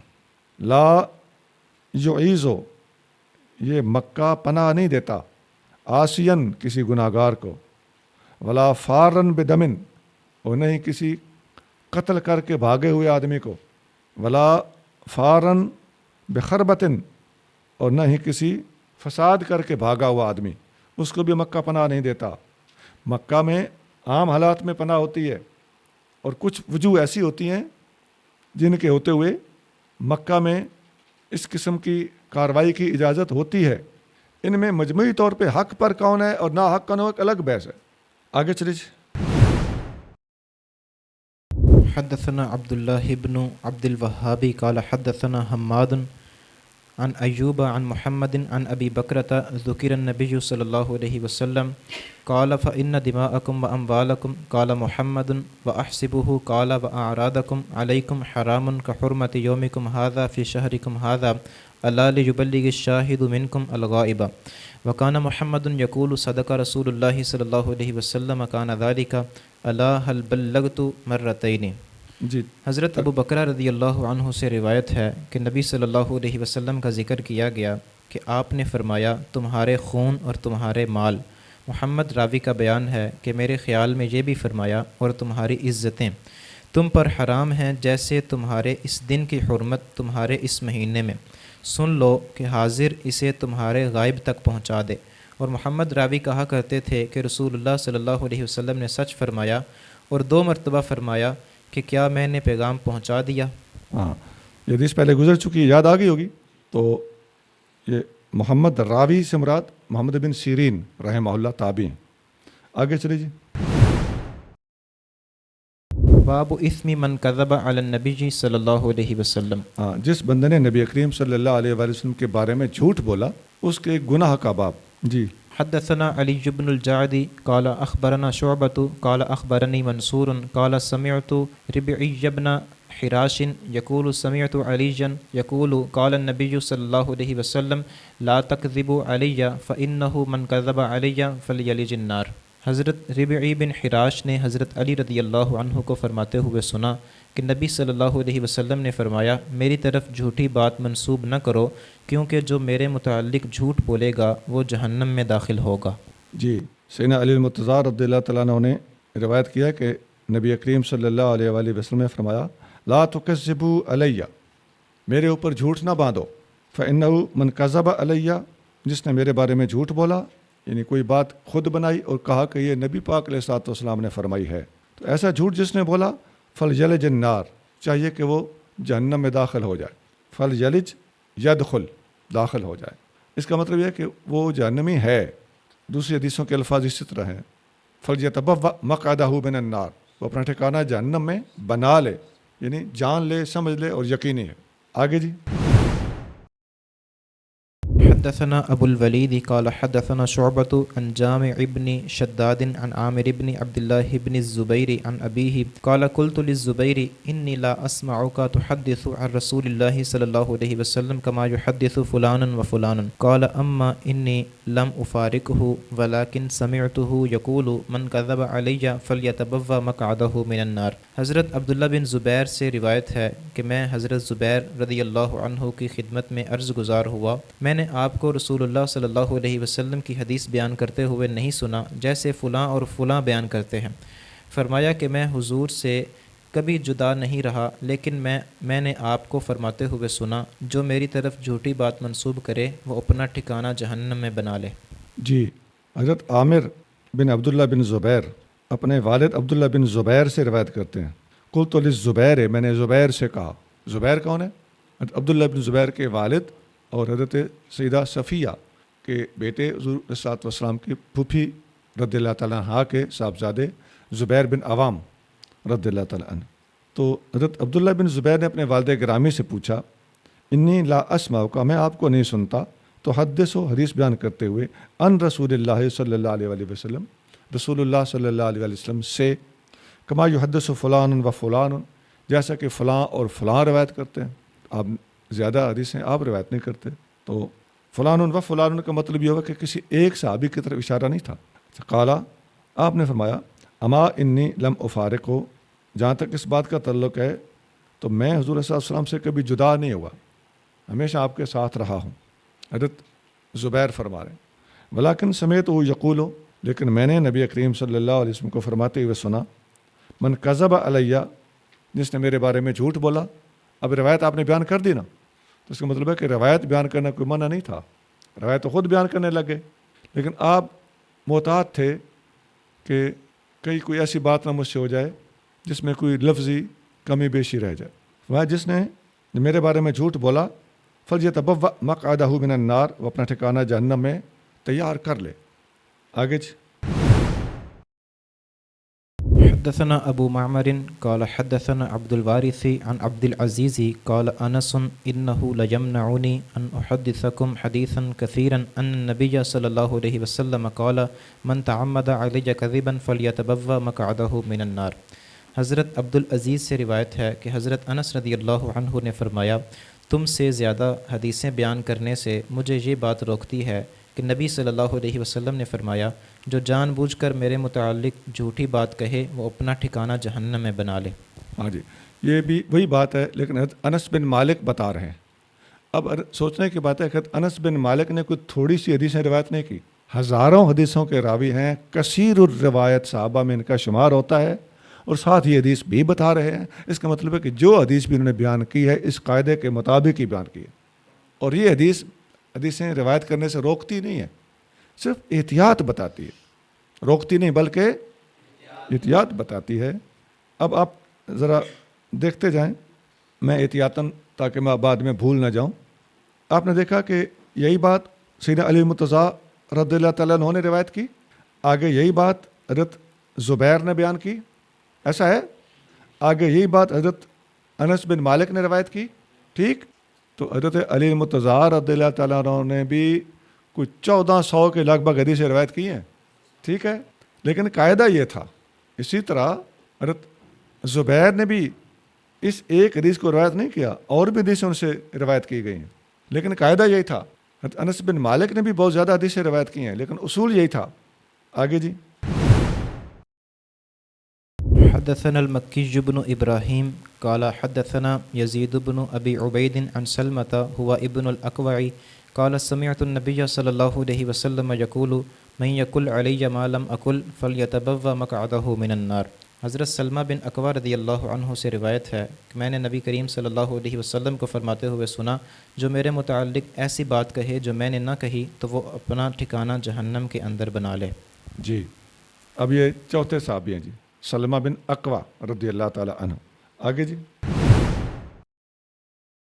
حدثنا موسى قال حدثنا ابو عوانة عن ابي حسين عن ابي صالح عن ابي هريرة رضي الله عنه عن النبي صلى الله عليه وسلم قال تسموا باسمي ولا تقتنوا بكنيتي ومن رآني في المنام فقد رآني فإن الشيطان لا يتمثل في صورتي ومن كذب علي متعمدا فليتبوأ مقعده من النار. حضرت ابو ہریرہ رضی اللہ عنہ سے روایت ہے نبی صلی اللہ علیہ وسلم نے فرمایا میرے نام پہ نام رکھ لو لیکن میری کنیت پر کنیت نہ رکھو، اور جس نے مجھے خواب میں دیکھا تو واقعی اس نے مجھے دیکھا، کیونکہ شیطان میری صورت اختیار نہیں کر سکتا، اور جس نے جان بوجھ کر مجھ پر جھوٹ باندھا تو وہ اپنا ٹھکانہ جہنم میں بنا لے. یہ پانچویں صحابی آگے جی، حضرت ابو ہریرہ رضی اللہ تعالیٰ عنہ. نبی کریم صلی اللہ علیہ وسلم سے آپ نے 3 باتیں روایت کی ہیں. تسمو باسمی ولا تقتنوا بکنیتی، میرے نام پہ نام رکھو، اپنے اولادوں کے نام میرے نام پہ رکھو، محمد نام رکھ سکتے ہو، لیکن میری کنیت استعمال نہ کرو، میری کنیت پر اپنی کنیت اختیار. اچھا، یہ بھی دوسری حدیثیں سامنے رکھ کے مسئلہ حل ہوتا ہے. یہ ساری حدیثیں سامنے رکھ کے جو علماء نے رزلٹ نکالا ہے وہ یہ ہے کہ ابو القاسم محمد، حضور کی کنیت کیا ہے؟ ابو القاسم. ٹھیک، اکیلے ابو القاسم کنیت کو حضور والی اختیار کرتا ہے تو اس میں حتمی فیصلہ یہ ہے کہ وہ بھی جائز ہے بشرطے کہ آگے اپنا نام محمد نہ رکھے. سمجھا کی بات کی؟ اور آقا کریم صلی اللہ علیہ وسلم کا اسم گرامی محمد اگر نام اپنا رکھتا ہے یا اپنے بیٹے کا رکھتا ہے تو پھر وہ جس کا نام محمد ہے وہ اپنے آپ کو ابو القاسم نہ کہے. سمجھا کہ یعنی کنیت اور نام مبارک دونوں جمع ہو جائیں گے تو پھر لوگوں کو زیادہ التباس ہوگا. ابو القاسم کہنا اور آگے نام کوئی اور ہو جائز ہے، نام محمد ہو اور ابو القاسم کنیت نہ ہو تو یہ بھی جائز ہے، ایک چیز استعمال کر لو، دونوں چیزیں اکٹھی نہ کرو۔ یہ کلیئر ہو گیا جی؟ اچھا، یہ مجموعی حدیثوں کا رزلٹ نکلتا ہے جو آپ کے سامنے رکھا گیا۔ اور دوسری بات فرمائی ومن رآنی فی المنام فقد رآنی فإن الشیطان لا یتمثل فی صورتی، تو جس نے خواب میں مجھے دیکھا اس نے مجھے ہی دیکھا، شیطان میری صورت نہیں بن سکتا۔ ٹھیک، یہ صحابہ کرام نے تو حضور صلی اللہ علیہ وسلم کو چونکہ دیکھا ہوا ہے پہچانتے تھے، تو جب بھی حضور کو وہ دیکھتے خواب میں تو حضور بتا رہے ہیں کہ یہ نہ سمجھنا کہ خدا نخواستہ شیطان آ گیا ہوگا، ایسا نہیں ہے، شیطان میری صورت بن ہی نہیں سکتا۔ اچھا، تیسری بات ومن کذب علی متعمدا فلیتبوأ مقعدہ من النار، جس نے جان بوجھ کر میرے اوپر جھوٹ باندھا وہ اپنا ٹھکانہ جہنم میں بنا لے۔ یہ اس حدیث کا ایک ٹکڑا ہے جو پہلی والی احادیث اور روایات کے ساتھ ملتا ہے۔ یہاں تک تو آپ نے یہ حدیث بار بار پڑھی اور بہت سارے راوی پڑھے، اب یہ درجہ شہرت سے تو بہت اوپر چلی گئی نا، تواتر کے قریب پہنچی کہ نہیں؟ اب بھی یہ باقاعدہ کئی کتابوں میں کئی اور راویوں سے روایت کی گئی ہے، اور وہ سارے راوی جمع کیے جائیں تو یہ حدیث باقاعدہ متواتر بنتی ہے۔ اس پر اسلام نے، نبی کریم صلی اللہ علیہ وسلم نے اور محدثین نے بہت زیادہ زور دیا ہے کہ آقا صلی اللہ علیہ وسلم کے بارے میں بات ایسی کہہ دینا، یہ جو آج کل بات خطیب حضرات بات کر دیتے ہیں نا تحقیق کے بغیر، پھر کہتے ہیں جی کتاب میں لکھی ہوئی ہے، کتاب میں لکھا ہونا بھی کافی نہیں، کیونکہ تحقیق کا حکم دیا جا رہا ہے۔ جامع ترمذی میں ایک حدیث ہے کہ اتقوا الحدیث عنی، اب الفاظ سننا، اتقوا الحدیث، میری حدیث روایت کرتے وقت احتیاط کرنا، بچ کے، الا ما علمتم، سوائے اس کے جس کا تمہیں پکا پتا ہو۔ اب یہ بات تو ہماری گئی نا کہ جی کتاب میں ہے، میں نے حوالہ دے دیا، بس گل مک گئی، نہیں جناب، الا ما علمتم کا مطلب ہے کہ تم نے تحقیق کر کے بات کرنی ہے۔ آگے اس کے اگلے الفاظ ہیں فإنه من كذب علي متعمدا فليتبوأ مقعده من النار، تو یہ حدیث تھوڑی سی جداگانہ الفاظ کے ساتھ ہے اور بہت زیادہ انتباہ ہے اس کے اندر کہ تحقیق کے بعد بات کرنی چاہیے۔ آگے چلیے۔ باب کتابت العلم، علمی باتیں لکھنا۔ علم کی باتیں لکھنا، یعنی علم کو تحریر میں لے آنا، ضبط تحریر میں لانا۔ جی، حدثنا محمد بن سلام قال اخبرنا وكيع عن سفيان عن مطرف عن الشعبي عن ابي جحيفة قال قلت لعلي رضي الله عنه هل عندكم كتاب قال لا الا كتاب الله او فهم اعطيه رجل مسلم او ما في هذه الصحيفة قال قلت وما في هذه الصحيفة قال العقل وفقاق الاسیر ولا یقتل مسلم بکافر۔ حضرت ابو جحیفہ رضی اللہ عنہ سے روایت ہے کہ میں نے حضرت علی رضی اللہ عنہ سے کہا کیا آپ کے پاس کوئی کتاب ہے؟ فرمایا نہیں، سوائے اس کے اللہ کی کتاب کے، یا وہ فہم جو مسلمان آدمی کو عطا فرمائی جاتی ہے، یا جو کچھ اس کتابچے میں ہے۔ میں نے کہا کہ اس کتابچے میں کیا ہے؟ فرمایا دیت اور قیدی کی رہائی کے متعلق احکام، اور یہ کہ کافر کے بدلے مسلمان کو قتل نہیں کیا جائے گا۔ جی، حضرت ابو جحیفہ رضی اللہ تعالی عنہ یہ صحابی ہیں خود اور صغار صحابہ میں شمار ہوتا ہے ان کا۔ فرماتے ہیں قلت لعلی رضی اللہ عنہ، میں نے علی رضی اللہ تعالیٰ عنہ سے کہا هل عندکم کتاب، کیا آپ لوگوں کے پاس کوئی کتاب ہے؟ قال لا، کتاب کا مطلب ہے کہ علیحدہ کوئی تحریر، علیحدہ کچھ خاص کی گئی باتیں جو باقیوں کو نہ بتائی گئی ہوں، کوئی راز و نیاز، آپ نے لا نہیں ہے، الا کتاب اللہ، سوائے اللہ کی کتاب کے، وہ جو سب کے پاس ہے، او فہم، یا وہ فہم، اوتیہ رجل المسلم، جو دیا جاتا ہے کسی مسلمان آدمی کو، او ما فی ہذہ الصحیفہ، یا وہ جو اس صحیفہ میں ہے میرے پاس۔ آپ کے پاس ایک تحریر تھی، یہ تحریریں صحابہ کرام کے پاس اپنے اپنے طور پہ رکھی ہوتی تھیں، وہ بعض کتابوں میں تلوار کی مٹھی کے اندر بھی وہ رکھ لیتے تھے حفاظت کے لیے، تو اپنی یادداشت کے لیے کوئی نہ کوئی بات ایسی لکھ لی جو حضور صلی اللہ علیہ وسلم نے ارشاد فرمائی اہم لگی تو نوٹ کر لی۔ تو اب نیچے لکھا ہوا ہے او ما فی ہذہ الصحیفہ، نیچے کیا لکھا ہوا؟ التی کانت فی قراب سیف ہی، جو آپ کی تلوار کے جو تھیلی تھی اس کے اندر تھی۔ تو قال، راوی کہتے ہیں قل تو وما فی ہذہ الصحیفہ، میں نے یہ بھی پوچھ لیا کہ صحیفے میں کیا ہے؟ قال العقل وفقاق الاسیر، اس میں دیت کے احکام ہیں اور قیدیوں کو آزاد کرانے کے احکام ہیں، ولا یقتل مسلم بکافر، اور تیسری بات یہ کہ مسلمان کو کافر کے بدلے میں قتل نہیں کیا جائے گا، وہ جو کافر حربی ہے، ذمی کی بات نہیں ہو رہی، ٹھیک؟ اوپر دیکھ سکتے ہیں بکافر کے اوپر کیا لکھا ہوا ہے؟ حربی، ٹھیک؟ تو یہ تین چیزیں اس میں لکھی ہوئی ہیں۔ تو اس طرح کے رکے اور بھی صحابہ کرام کے پاس اپنے اپنے طور پہ موجود تھے، آگے آپ پڑھو گے وہ آئیں گے۔ تو اس میں رافضی ایک سوال اٹھا رہا ہے اس دور میں، پہلے شارحین میں سے کسی نے وہ بات نہیں یہاں سے نکالی. بات وہ ہے کہ ان کے پلے، ان رافضیوں کے پلے جب کوئی ایسی قطعی محکم اور صریح بات ہوتی کوئی نہیں نا، تو پھر ان کس قسم کی چیزوں کو ایشو بناتے ہیں. اس سے وہ لکھتا ہے جی ایک رافضی کے حضرت علی مرتضیٰ، پہلے یہ بات میں بتا دوں، سیدنا علی مرتضیٰ رضی اللہ تعالیٰ عنہ صاحب فہم ہیں، ٹھیک، ایک بات. دوسرے نمبر پہ عام صاحب فہم بھی نہیں ہے، چوٹی کے صاحب فہم ہے. بولو کتنے صاحب فہم ہیں؟ چوٹی کے صاحب فہم. ٹھیک، بات صرف اتنی ہے کہ ابو بکر و عمر کا فہم اس سے بھی اوپر، باقی تمام صحابہ سے آپ کا فہم اوپر ہے، ابو بکر و عمر کا فہم ان سے بھی اوپر ہے. یہی بات سنیت ہے. جو انکار کرتا ہے سڑے، جو اس پر فتوے لگاتا ہے بکتا رہے. بکنے والوں کا کام بکنا ہوتا ہے. کلیئر ہوگی بات؟ اب وہ یہاں سے اب کھرے الفاظ ملے نہیں نا، میں نے وہ بات کی، پلے ہوتا جب کچھ نہیں نا تو پھر اس قسم کی باتوں سے اپنی رافضیت کو چمکانے کی کوشش کرتے ہیں. تمہاری ان باتوں سے مرتضیٰ کریم راضی نہیں ہوں گے. اب آگے دیکھو، اوتیہ رجل مسلم. ہاں جی، رجل نکرہ ہے کہ نہیں؟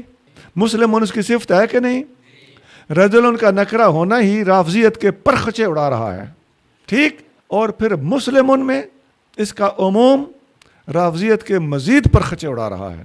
اور پھر اس کے تحت جو کچھ شارحین نے لکھا ہے وہ بھی پڑھنا پڑے گا. اس کی شرح میں شارحین نے کیا لکھا ہے؟ عمدۃ القاری جلد دوم صفحہ 135، اور حدیث یہی ہے، بخاری کی اس حدیث کا نمبر ہے 111 اس حدیث کے تحت لکھتے ہیں لم یخص نفسہ بشیء غیر ما هو ممکن فی غیرہ، کہ سید علی مرتضیٰ رضی اللہ تعالیٰ عنہ نے جتنی باتیں بتائیں ایک بھی بات ایسی نہیں فرمائی، ایسی چیز نہیں ارشاد فرمائی، اور اپنے آپ کو کسی چیز کے ساتھ خاص نہیں بتایا جو کسی دوسرے میں نہ پائی جاتی ہو. کوئی ایسی تخصیص اپنے آپ نے ارشاد نہیں فرمائی. عمدۃ القاری جلد دوم صفحہ 135 زیر حدیث 111. آگے چلیں جی. حدثنا ابو نعيم الفضل بن دكين قال حدثنا شيبان عن يحيى عن ابي سلمة عن ابي هريرة رضي الله عنه ان خزاعة قتلوا رجلا من بني ليث عام فتح مكة بقتيل منهم قتلوه فأخبر بذلك النبي صلى الله عليه وسلم فركب راحلته فخطب فقال ان الله حبس عن مكة القتل ابي الفيل قال محمد وجعلوه على الشك كذا قال ابو نعيم القتل ابو الفيل وغيره يقول الفيل وسلط عليهم رسول الله والمؤمنون الا وانها لم تحل لاحد قبلي ولم تحل لاحد بعدي الا وانها حلت لي ساعة من نهار الا وانها ساعتي هذه حراما لا يختلى شوكها ولا يعدد شجرها ولا تلتقط ساكتتها الا لمنشد فمن قتل فهو بخير النظرين اما ان يعقل واما ان يقاد اهل القتيل فجاء رجل من اهل اليمن فقال اكتب لي يا رسول الله فقال اكتبوا لابي فلان فقال رجل من قريش الا الاذخر يا رسول الله فانا نجعله في بيوتنا وقبورنا فقال النبي صلى الله عليه وسلم الا الاذخر الا الاذخر. جی، حضرت ابو ہریرہ رضی اللہ عنہ سے روایت ہے کہ خزاعہ والوں نے بنی لیس کے ایک آدمی کو فتح مکہ کے سال اپنے ایک مقتول کے بدلے قتل کر دیا. نبی صلی اللہ علیہ وسلم کو اس کی خبر دی گئی تو آپ سوار ہو کر تشریف لے گئے اور خطبہ دیتے ہوئے فرمایا اللہ تعالیٰ نے مکہ مکرمہ سے قتل یا ہاتھی کو روک دیا ہے. ابو عبداللہ یعنی امام بخاری نے اس کو شک کے زمرے میں رکھا اور اللہ کے رسول کو ان پر مسلط کیا اور ایمان والوں کو. خبردار یہ مجھ سے پہلے کسی کے لیے حلال نہیں تھا اور میرے بعد بھی کسی کے لیے حلال نہیں ہے. آگاہ رہو کہ میرے لیے بھی دن کی ایک ساعت کے لیے حلال ہوا تھا اور وہ اس ساعت بھی حرام ہے. نہ اس کا کانٹا توڑا جائے اور نہ اس کا درخت کاٹا جائے اور نہ اس کی گری پڑی چیز اٹھائی جائے مگر جو اس کے مالک تک پہنچائے. جس کا آدمی قتل ہوا انہیں دو میں سے ایک بات کا اختیار ہے، چاہے دیت لے لیں اور چاہے قصاص. پس اہل یمن کا ایک آدمی آ کر عرض گزار ہوا یا رسول اللہ مجھے یہ لکھ دیجئے. فرمایا ابو فلاں کو لکھ دو. قریش میں سے ایک شخص عرض گزار ہوا یا رسول اللہ اذخر گھاس کے سوا، کیونکہ اسے ہم اپنے گھروں اور قبروں کے لیے استعمال کرتے ہیں. نبی صلی اللہ علیہ وسلم نے فرمایا اذخر کے سوا، اذخر کے سوا. جی، حضرت ابو ہریرہ رضی اللہ تعالیٰ عنہ روایت کرتے ہیں کہ خزاع قبیلہ ہے، ان ایک آدمی کو جو بنی لیس کا آدمی تھا فتح مکہ کے سال قتل کر دیا اپنے ایک مقتول کے بدلے میں جو انہوں نے قتل کیا ہوا تھا. تو نبی کریم صلی اللہ علیہ وسلم کو اس بات کی خبر دی گئی تو نبی کریم صلی اللہ علیہ وسلم اپنی سواری پر سوار ہوئے اور فخطبہ آپ نے خطاب فرمایا فقال ان اللہ حبس عن مکہ القتل او الفیل، اللہ تعالیٰ نے مکہ شریف سے قتل یا فیل، لفظ قتل ارشاد فرمایا یا لفظ فیل استعمال فرمایا، اللہ نے روکا مکہ سے قتل کو یا ہاتھیوں کے ذریعے لوگ حملہ کرتے تھے تو یا پھر لوگ قتل کرتے تھے، تو بات نتیجتاً ایک ہی ہے۔ تو یہ دو لفظ ہیں، ان میں سے ایک استعمال فرمایا قال محمد، یا محمد سے مراد امام بخاری کہتے ہیں کہ وجعلوہ علی الشک کذا قال ابو نعیم القتل او الفیل، اس کو شک پر معمول کیا ہے۔ یہ اجعلوہ بھی پڑھا جا سکتا ہے کہ اسے شک پر معمول کرو، یعنی قتل اور فیل ان دو میں سے ایک۔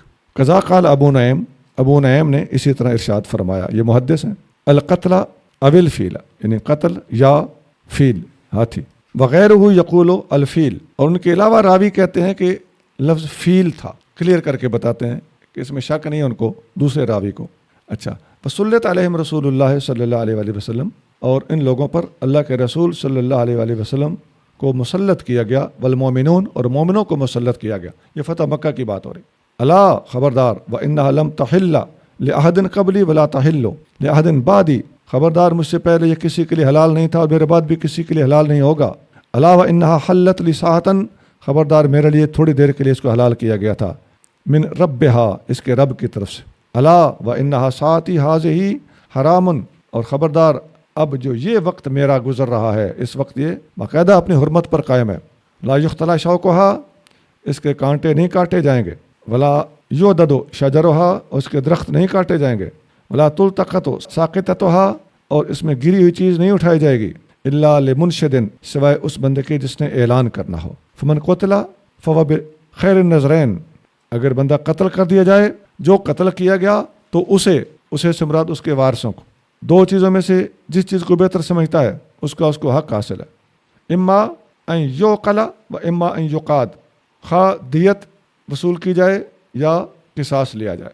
اہل القتیل، قتیل کے اہل دیت لیں یا قصاص لیں، دو چیزوں میں سے ایک کا اس کو حق ہے، اما ان یعقل و اما ان یقاد اہل القتیل، مقتول کے گھر والے اس کے ورثاء دیت لے لیں یا قصاص لیں۔ فجاء رجل من اہل الیمن، اہل یمن میں سے ایک آدمی وہاں پہنچ گیا، فقال اکتب لی یا رسول اللہ، جب آپ نے یہ بات فرمائی تو اس نے کہا یا رسول اللہ جو کچھ آپ نے فرمائی یہ مجھے لکھ دیں۔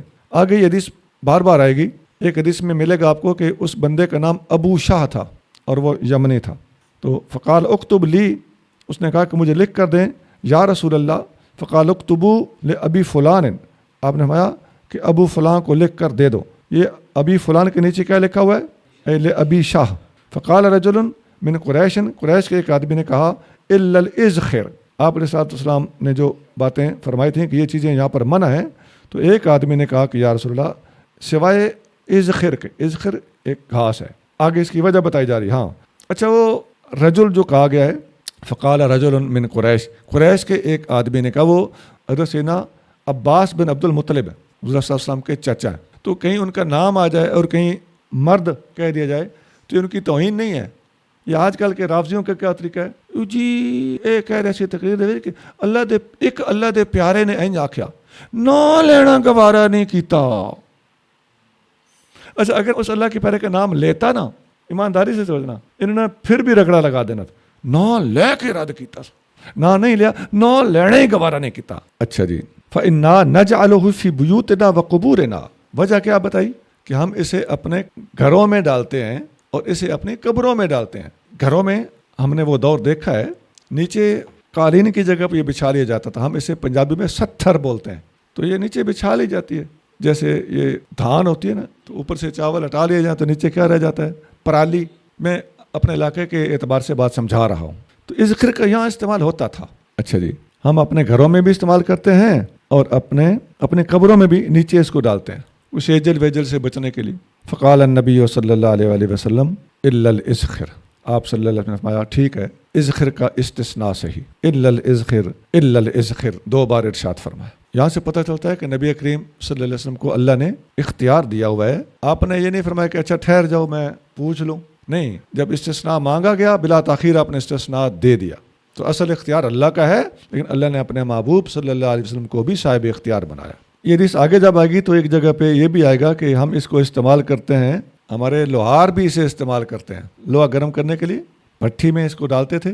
تو شاید آپ نے اگلے زمانوں کی وہ بھٹی دیکھی اور اس کے ہاتھ کے ساتھ چلاتے تھے لوہار، اور وہ پمپ چلتا تھا اور وہ پھونکا دیتا تھا تو آگ جلتی تھی، تو اس میں وہ لوہا گرم کر کے اس کو پھر کوٹتے تھے ودان کے ذریعے اور آئرن کے اوپر رکھ کے، تو اس قسم کا کام ہوتا تھا۔ تو اس کے لیے بھی نبی کریم صلی اللہ علیہ وآلہ وسلم کو عرض کیا گیا تو آپ نے اس ذکر کا استثناء قبول فرمایا۔ آگے جی۔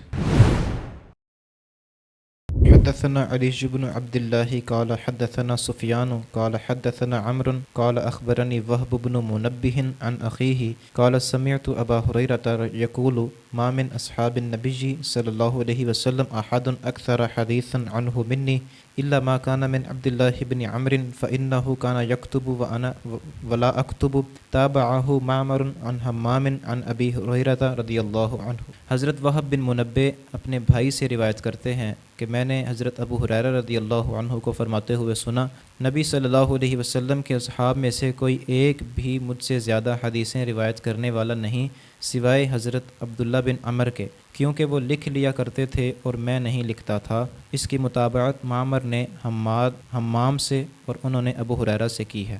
جی، حضرت وہب بن منبہ اپنے بھائی سے وہ کہتے ہیں کہ میں نے حضرت ابو ہریرہ رضی اللہ تعالیٰ عنہ کو فرماتے ہوئے سنا کہ صحابہ نبی کریم صلی اللہ علیہ وسلم میں سے کوئی بھی ایک ایسا نہیں ہے جو مجھ سے زیادہ حدیثیں روایت کرتا ہو۔ ما من اصحاب النبی صلی اللہ علیہ وسلم احد اکثر حدیثا عنہ منی الا ما کان من عبد اللہ بن عمر، سوائے عبداللہ بن عمر رضی اللہ تعالیٰ عنہ کے، تو وہ بھی مجموعی طور پر حدیث انہوں نے زیادہ روایت نہیں کی، وہ ایک خاص جہت سے بتا رہے ہیں، وہ کیا کہ وہ لکھ لیتے تھے، میں لکھتا نہیں تھا، تو ان کے پاس تحریری طور پر زیادہ ہے۔ اچھا، فإنه كان يكتب، وہ لکھ لیا کرتے تھے، ولا اکتب، میں نہیں لکھا کرتا تھا، اور ایک اور سند بھی اس حدیث کی موجود ہے۔ آگے چلیے۔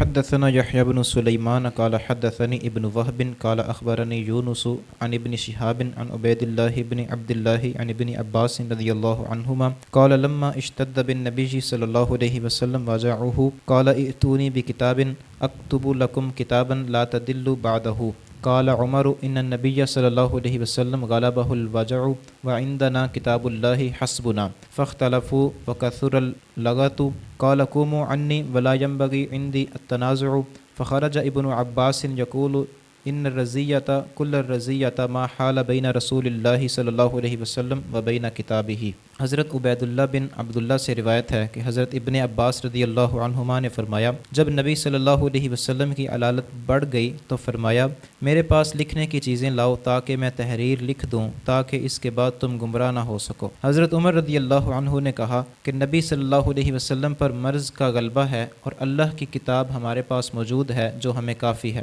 اس پر صحابہ نے اختلاف کیا اور بڑا شور و غل ہوا، فرمایا کہ میرے پاس سے اٹھ جاؤ، میرے پاس جھگڑنا مناسب نہیں۔ حضرت ابن عباس یہ کہتے ہوئے باہر نکلے، ہائے مصیبت، ایسی مصیبت جو رسول اللہ صلی اللہ علیہ وسلم اور آپ کی تحریر کے درمیان حائل ہو گئی۔ جی، حضرت ابن عباس رضی اللہ تعالیٰ عنہ روایت کرتے ہیں کہ نبی کریم رؤوف الرحیم صلی اللہ علیہ وسلم کی تکلیف مبارک شدت اختیار کر گئی۔ اشتد بن نبی صلی اللہ علیہ وسلم وجعہ قال ائتونی بکتاب، میرے پاس کاغذ لاؤ، اکتب لکم کتابا، میں تمہیں تحریر لکھ دوں، لا تدلوا بعدہ، اس کے بعد کبھی گمراہ نہ ہوگے۔ عمر فاروق نے کہا، ان النبی صلی اللہ علیہ وسلم غلبہ الوجع، نبی کریم صلی اللہ علیہ وسلم کو تکلیف کا غلبہ ہے، وعندنا کتاب اللہ، اور ہمارے پاس اللہ کی کتاب موجود ہے، حسبنا، ہمارے لیے وہ کافی ہے، فاختلفوا، آپس میں اختلاف کیا، وکثر اللغط، اور آوازیں اونچی ہوئیں، زیادہ ہوئیں، تو قالا قوموا انی، میرے پاس سے اٹھ جاؤ، ولا ينبغي عندي التنازع، میرے پاس تنازع زیب نہیں دیتا، میرے پاس تنازع زیب نہیں دیتا، درست نہیں۔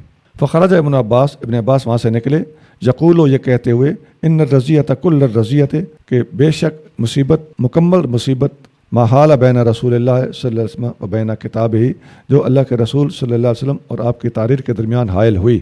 اچھا، یہ ایک حدیث ہے جس سے رافضی بہت زیادہ اچھالتے ہیں۔ یہ حدیث مختلف لفظوں کے ساتھ روایت کی گئی۔ اچھا، یہاں پر احاجرہ کے الفاظ نہیں ہیں، یہاں پر الفاظ ہیں کہ ان النبی صلی اللہ علیہ وسلم غلبہ الوجع، نبی کریم صلی اللہ علیہ وسلم کو تکلیف غالب ہے۔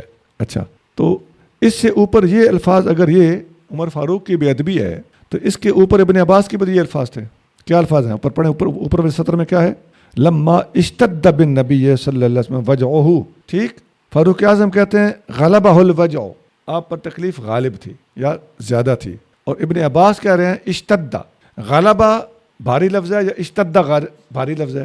اشتدہ بھاری لفظ ہے، تو اس کا مطلب یہ ہوا کہ حدیث کو سمجھنے سمجھانے میں اور حدیث کا تشریح اور شرح کرنے میں رافضی لوگ بددیانتی سے کام لیتے ہیں، حدیث کے اندر ہی ہر بات کا جواب موجود ہے، ایک بات۔ دوسری بات سنو، یہاں الفاظ ہیں لا ینبغی عندی التنازع، میرے پاس بیٹھ کر تنازع زیب نہیں دیتا، مناسب نہیں، ان الفاظ پہ غور کرو، یہ الفاظ بتا رہے ہیں کہ یہ حکم وجوبی نہیں تھا، یہ صرف ینبغی کے خلاف ہے ایسا بولنا، اور لا ینبغی عندی التنازع، میرے پاس تنازع مناسب نہیں ہے، لا ینبغی کا مطلب ہوتا ہے نامناسب، یعنی مناسب نہیں ہے، اور یہ علماء نے شرح میں لکھا ہوا ہے کہ یہ الفاظ اس حکم کے وجوبی حکم ہونے کی نفی کر رہے ہیں۔ اچھا جی، ایک اور بات سنیے، اسی بخاری کی حدیث نمبر 1127 نکالی، ہاں جی یہ حدیث ذرا پڑھیے۔ حدثنا ابو الیمانی قال اخبرنا شعیب عن الزہری قال اخبرنی علی بن الحسین ان حسین بن علی اخبرہ ان علی بن ابی طالب اخبرہ ان رسول اللہ صلی اللہ علیہ وسلم ترکہ وفاطمۃ بنت النبی صلی اللہ علیہ وسلم لیلۃ فقال الا تصلیان فقلت یا رسول اللہ انفسنا بید اللہ فاذا شاء ان یبعثنا بعثنا فانصرف حین قلت ذلك ولم يرجع الی شیئا ثم سمعته وهو مول يضرب فخذه وهو يقول وكان الانسان اکثر شیء جدلا۔ یہ ترجمہ پڑھیں جی۔ حضرت علی بن ابی طالب نے حضرت حسین بن علی کو خبر دی کہ رسول اللہ صلی اللہ علیہ وسلم ایک رات ان کے اور فاطمہ کے پاس آئے، آپ صلی اللہ علیہ وسلم نے فرمایا کیا تم لوگ تہجد کی نماز نہیں پڑھو گے؟ میں نے عرض کی یا رسول اللہ ہماری روحیں اللہ کے قبضہ میں ہیں، جب وہ چاہے گا ہمیں اٹھا دے گا۔ ہماری اس عرض پر آپ صلی اللہ علیہ وسلم واپس تشریف لے گئے، آپ نے کوئی جواب نہیں دیا، لیکن واپس جاتے ہوئے میں نے سنا کہ آپ ران پر ہاتھ مار کر کہہ رہے تھے کہ آدمی سب سے زیادہ جھگڑالو ہے، وکان الانسان اکثر شیء جدلا۔ یہاں لفظ جدل موجود ہے نا، اور قرآن کا لفظ ہے نا، اور حضور صلی اللہ علیہ وسلم نے خود پڑھا ہے نا، وہاں تو ابن عباس بول رہے ہیں، یہاں حضور بول رہے ہیں، وہاں ابن عباس کا اپنا قول ہے اور حضور قرآن پڑھ رہے ہیں، اور سنی اس حدیث کے ہوتے ہوئے علی کا ادب کرتا ہے، علی کا لعنت خدا کی جو اس میں سے بھی ادبی نکال لے۔ شرح کے بغیر سمجھ آ گئی؟ ہاں جی، حدیث نمبر 4431 نکالو، ہاں صرف اردو پڑھ دیں، ٹھیک ہے۔ حضرت سعید یہ آپ عربی آپ کے سامنے ہے، نور المصطفیٰ صاحب ترجمہ پڑھنے لگے ہیں، ہاں جی۔ سعید بن جبیر نے بیان کیا کہ ابن عباس نے جمعرات کے دن کا ذکر کیا اور فرمایا معلوم بھی ہے جمعرات کے دن کیا ہوا تھا، رسول اللہ صلی اللہ علیہ وسلم کے مرض میں تیزی پیدا ہوئی تھی، اس وقت آپ نے فرمایا کہ لاؤ میں تمہارے لیے وصیت نامہ لکھ دوں کہ تم اس پر چلو گے تو اس کے بعد پھر تم کبھی صحیح راستے کو نہ چھوڑو گے۔ لیکن یہ سن کر وہاں اختلاف پیدا ہو گیا، حالانکہ نبی کریم صلی اللہ علیہ وسلم کے سامنے نزاع نہ ہونا چاہیے تھا۔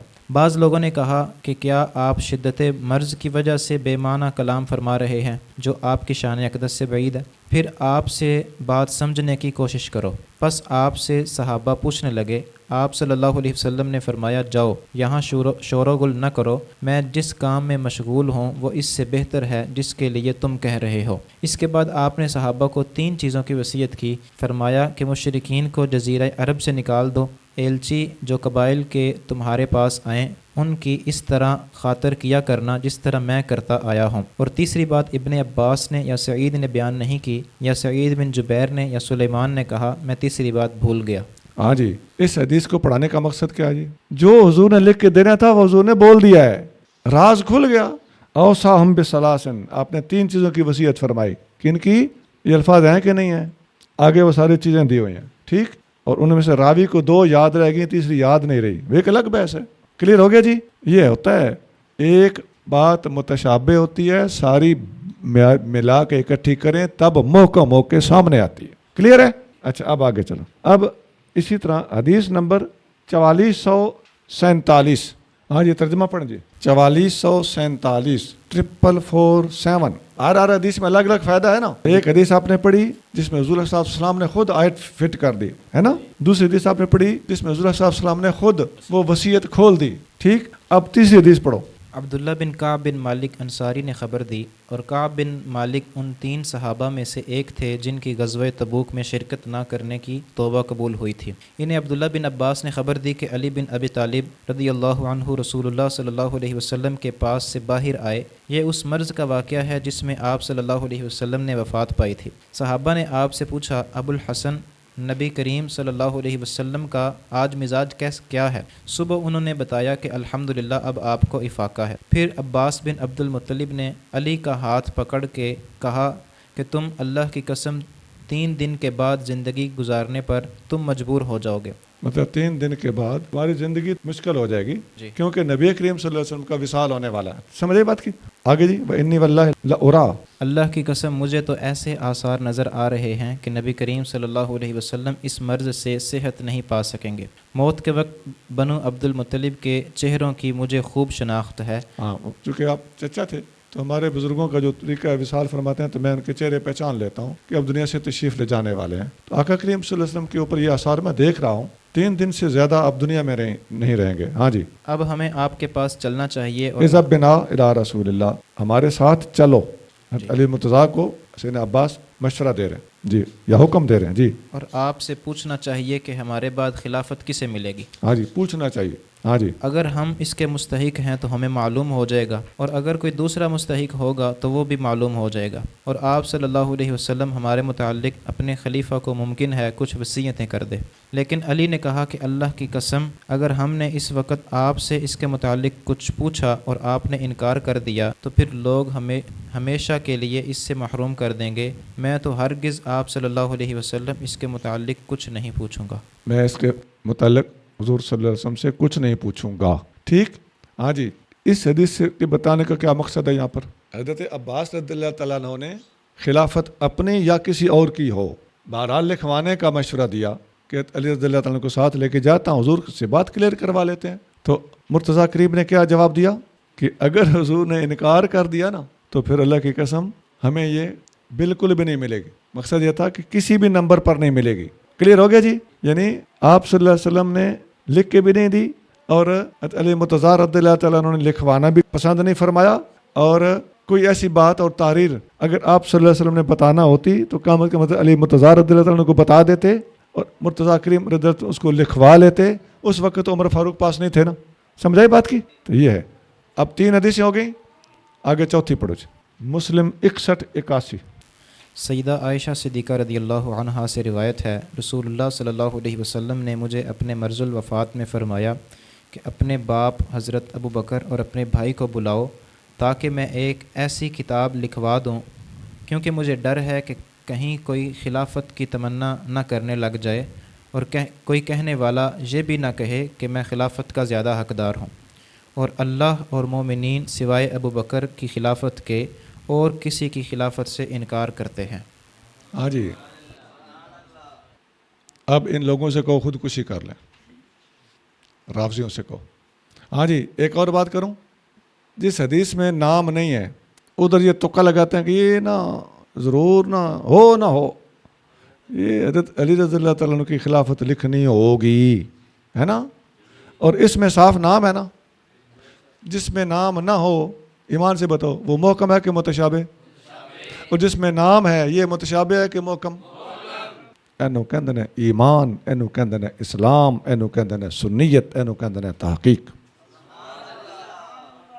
یہ باتیں نوٹ کریں اچھی طرح، یہ محنت سے تحقیقات کی گئی ہیں۔ اب مسند احمد نکالو، پہلی جلد۔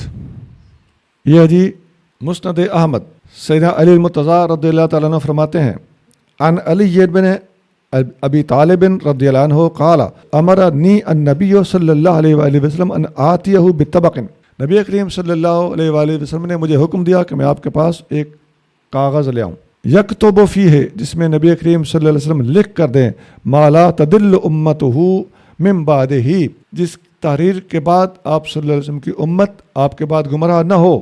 قالا، فرماتے ہیں، فخشیت ان تفوتنی نفسہ، مجھے یہ اندیشہ ہوا کہ کہیں نبی کریم صلی اللہ علیہ وآلہ وسلم وصال نہ فرما جائیں، میں کاغذ قلم ڈھونڈتا رہوں۔ قالا، فرمایا، میں نے عرض کیا، انی احفظ و اعی، یا رسول اللہ میں حفظ کر لوں گا اور یاد رکھوں گا، یعنی آپ زبانی فرما دیں، کاغذ قلم مانگا گیا اور لا کے نہیں دیا گیا، وجہ کوئی بھی ہو، ٹھیک، اور عرض کیا گیا کہ آپ فرمائیں میں یاد کر لوں گا، تو ادھر بھی تو فرما دیا تھا نا، بخاری میں ہی ہے وہ، ٹھیک، اور یہاں بھی آپ صلی اللہ علیہ وسلم نے فرما دیا، قالا اوسی بالصلاۃ والزکاۃ وما ملکت ایمانکم، میں تمہیں نماز کی اور زکوٰۃ کی اور غلاموں کا احساس رکھنے کی وصیت کرتا ہوں۔ راز کھل گیا۔ یہاں علامہ ابن کثیر نے ایک بڑی خوبصورت بات لکھی البدایہ والنہایہ میں، لائیے جلد نمبر 5 جلد 5 صفحہ 248 ہے۔ علامہ لکھتے ہیں کہ نام لے کر باقاعدہ فرماتے ہیں کہ شیعہ استدلال کرتے ہیں کرتاس والی حدیث سے، حالانکہ اس میں نام کسی کا نہیں لیا گیا، اور صدیق اکبر والی حدیث مسلم شریف میں اس میں صدیق اکبر کا نام موجود ہے کہ لاؤ میں اس کا نام لکھ دوں۔ تو فرماتے ہیں علامہ ابن کثیر فرماتے ہیں کہ فاروق اعظم والی روایت متشابہ ہے اور صدیق اکبر والی روایت محکم ہے، اور یہاں لکھتے ہیں کہ اہل السنت یاخذون بالمحکم، اہل سنت محکم سے مسئلہ اخذ کرتے ہیں، ویردون ما تشابہ الیہ، اور جو متشابہ ہوتی ہے اسے محکم کی طرف لوٹاتے ہیں۔ وہذہ طریقۃ الراسخین فی العلم، یہ علم میں رسوخ رکھنے والوں کا طریقہ ہے۔ کما وصفہم اللہ عز وجل فی کتابہ، جیسا کہ اللہ تعالیٰ نے ان کا ذکر قرآن میں کیا ہے، والراسخون فی العلم یقولون آمنا بہ۔ اچھا، وہذا الموضع مما ظل فی اقدام کثیر من اہل الضلالات، یہ وہ موڑ ہے، یہ وہ مقام ہے جہاں گمراہوں کے پاؤں کثرت سے پھسلے، کثیر التعداد گمراہوں کے قدم یہیں سے پھسلے ہیں کہ وہ متشابہ پہ چلتے ہیں، اور اہل سنت ہمیشہ محکم پہ چلتے ہیں۔ وَأَمَّا أَهْلُ السُنَّةِ، جہاں تک اہل سنت کا تعلق ہے، فَلَيْسَ لَهُم مذہب إِلَّا اتِّبَاعُ الْحَقِّ، ان کا کوئی مذہب نہیں ہوتا سوائے حق کی اتباع کے۔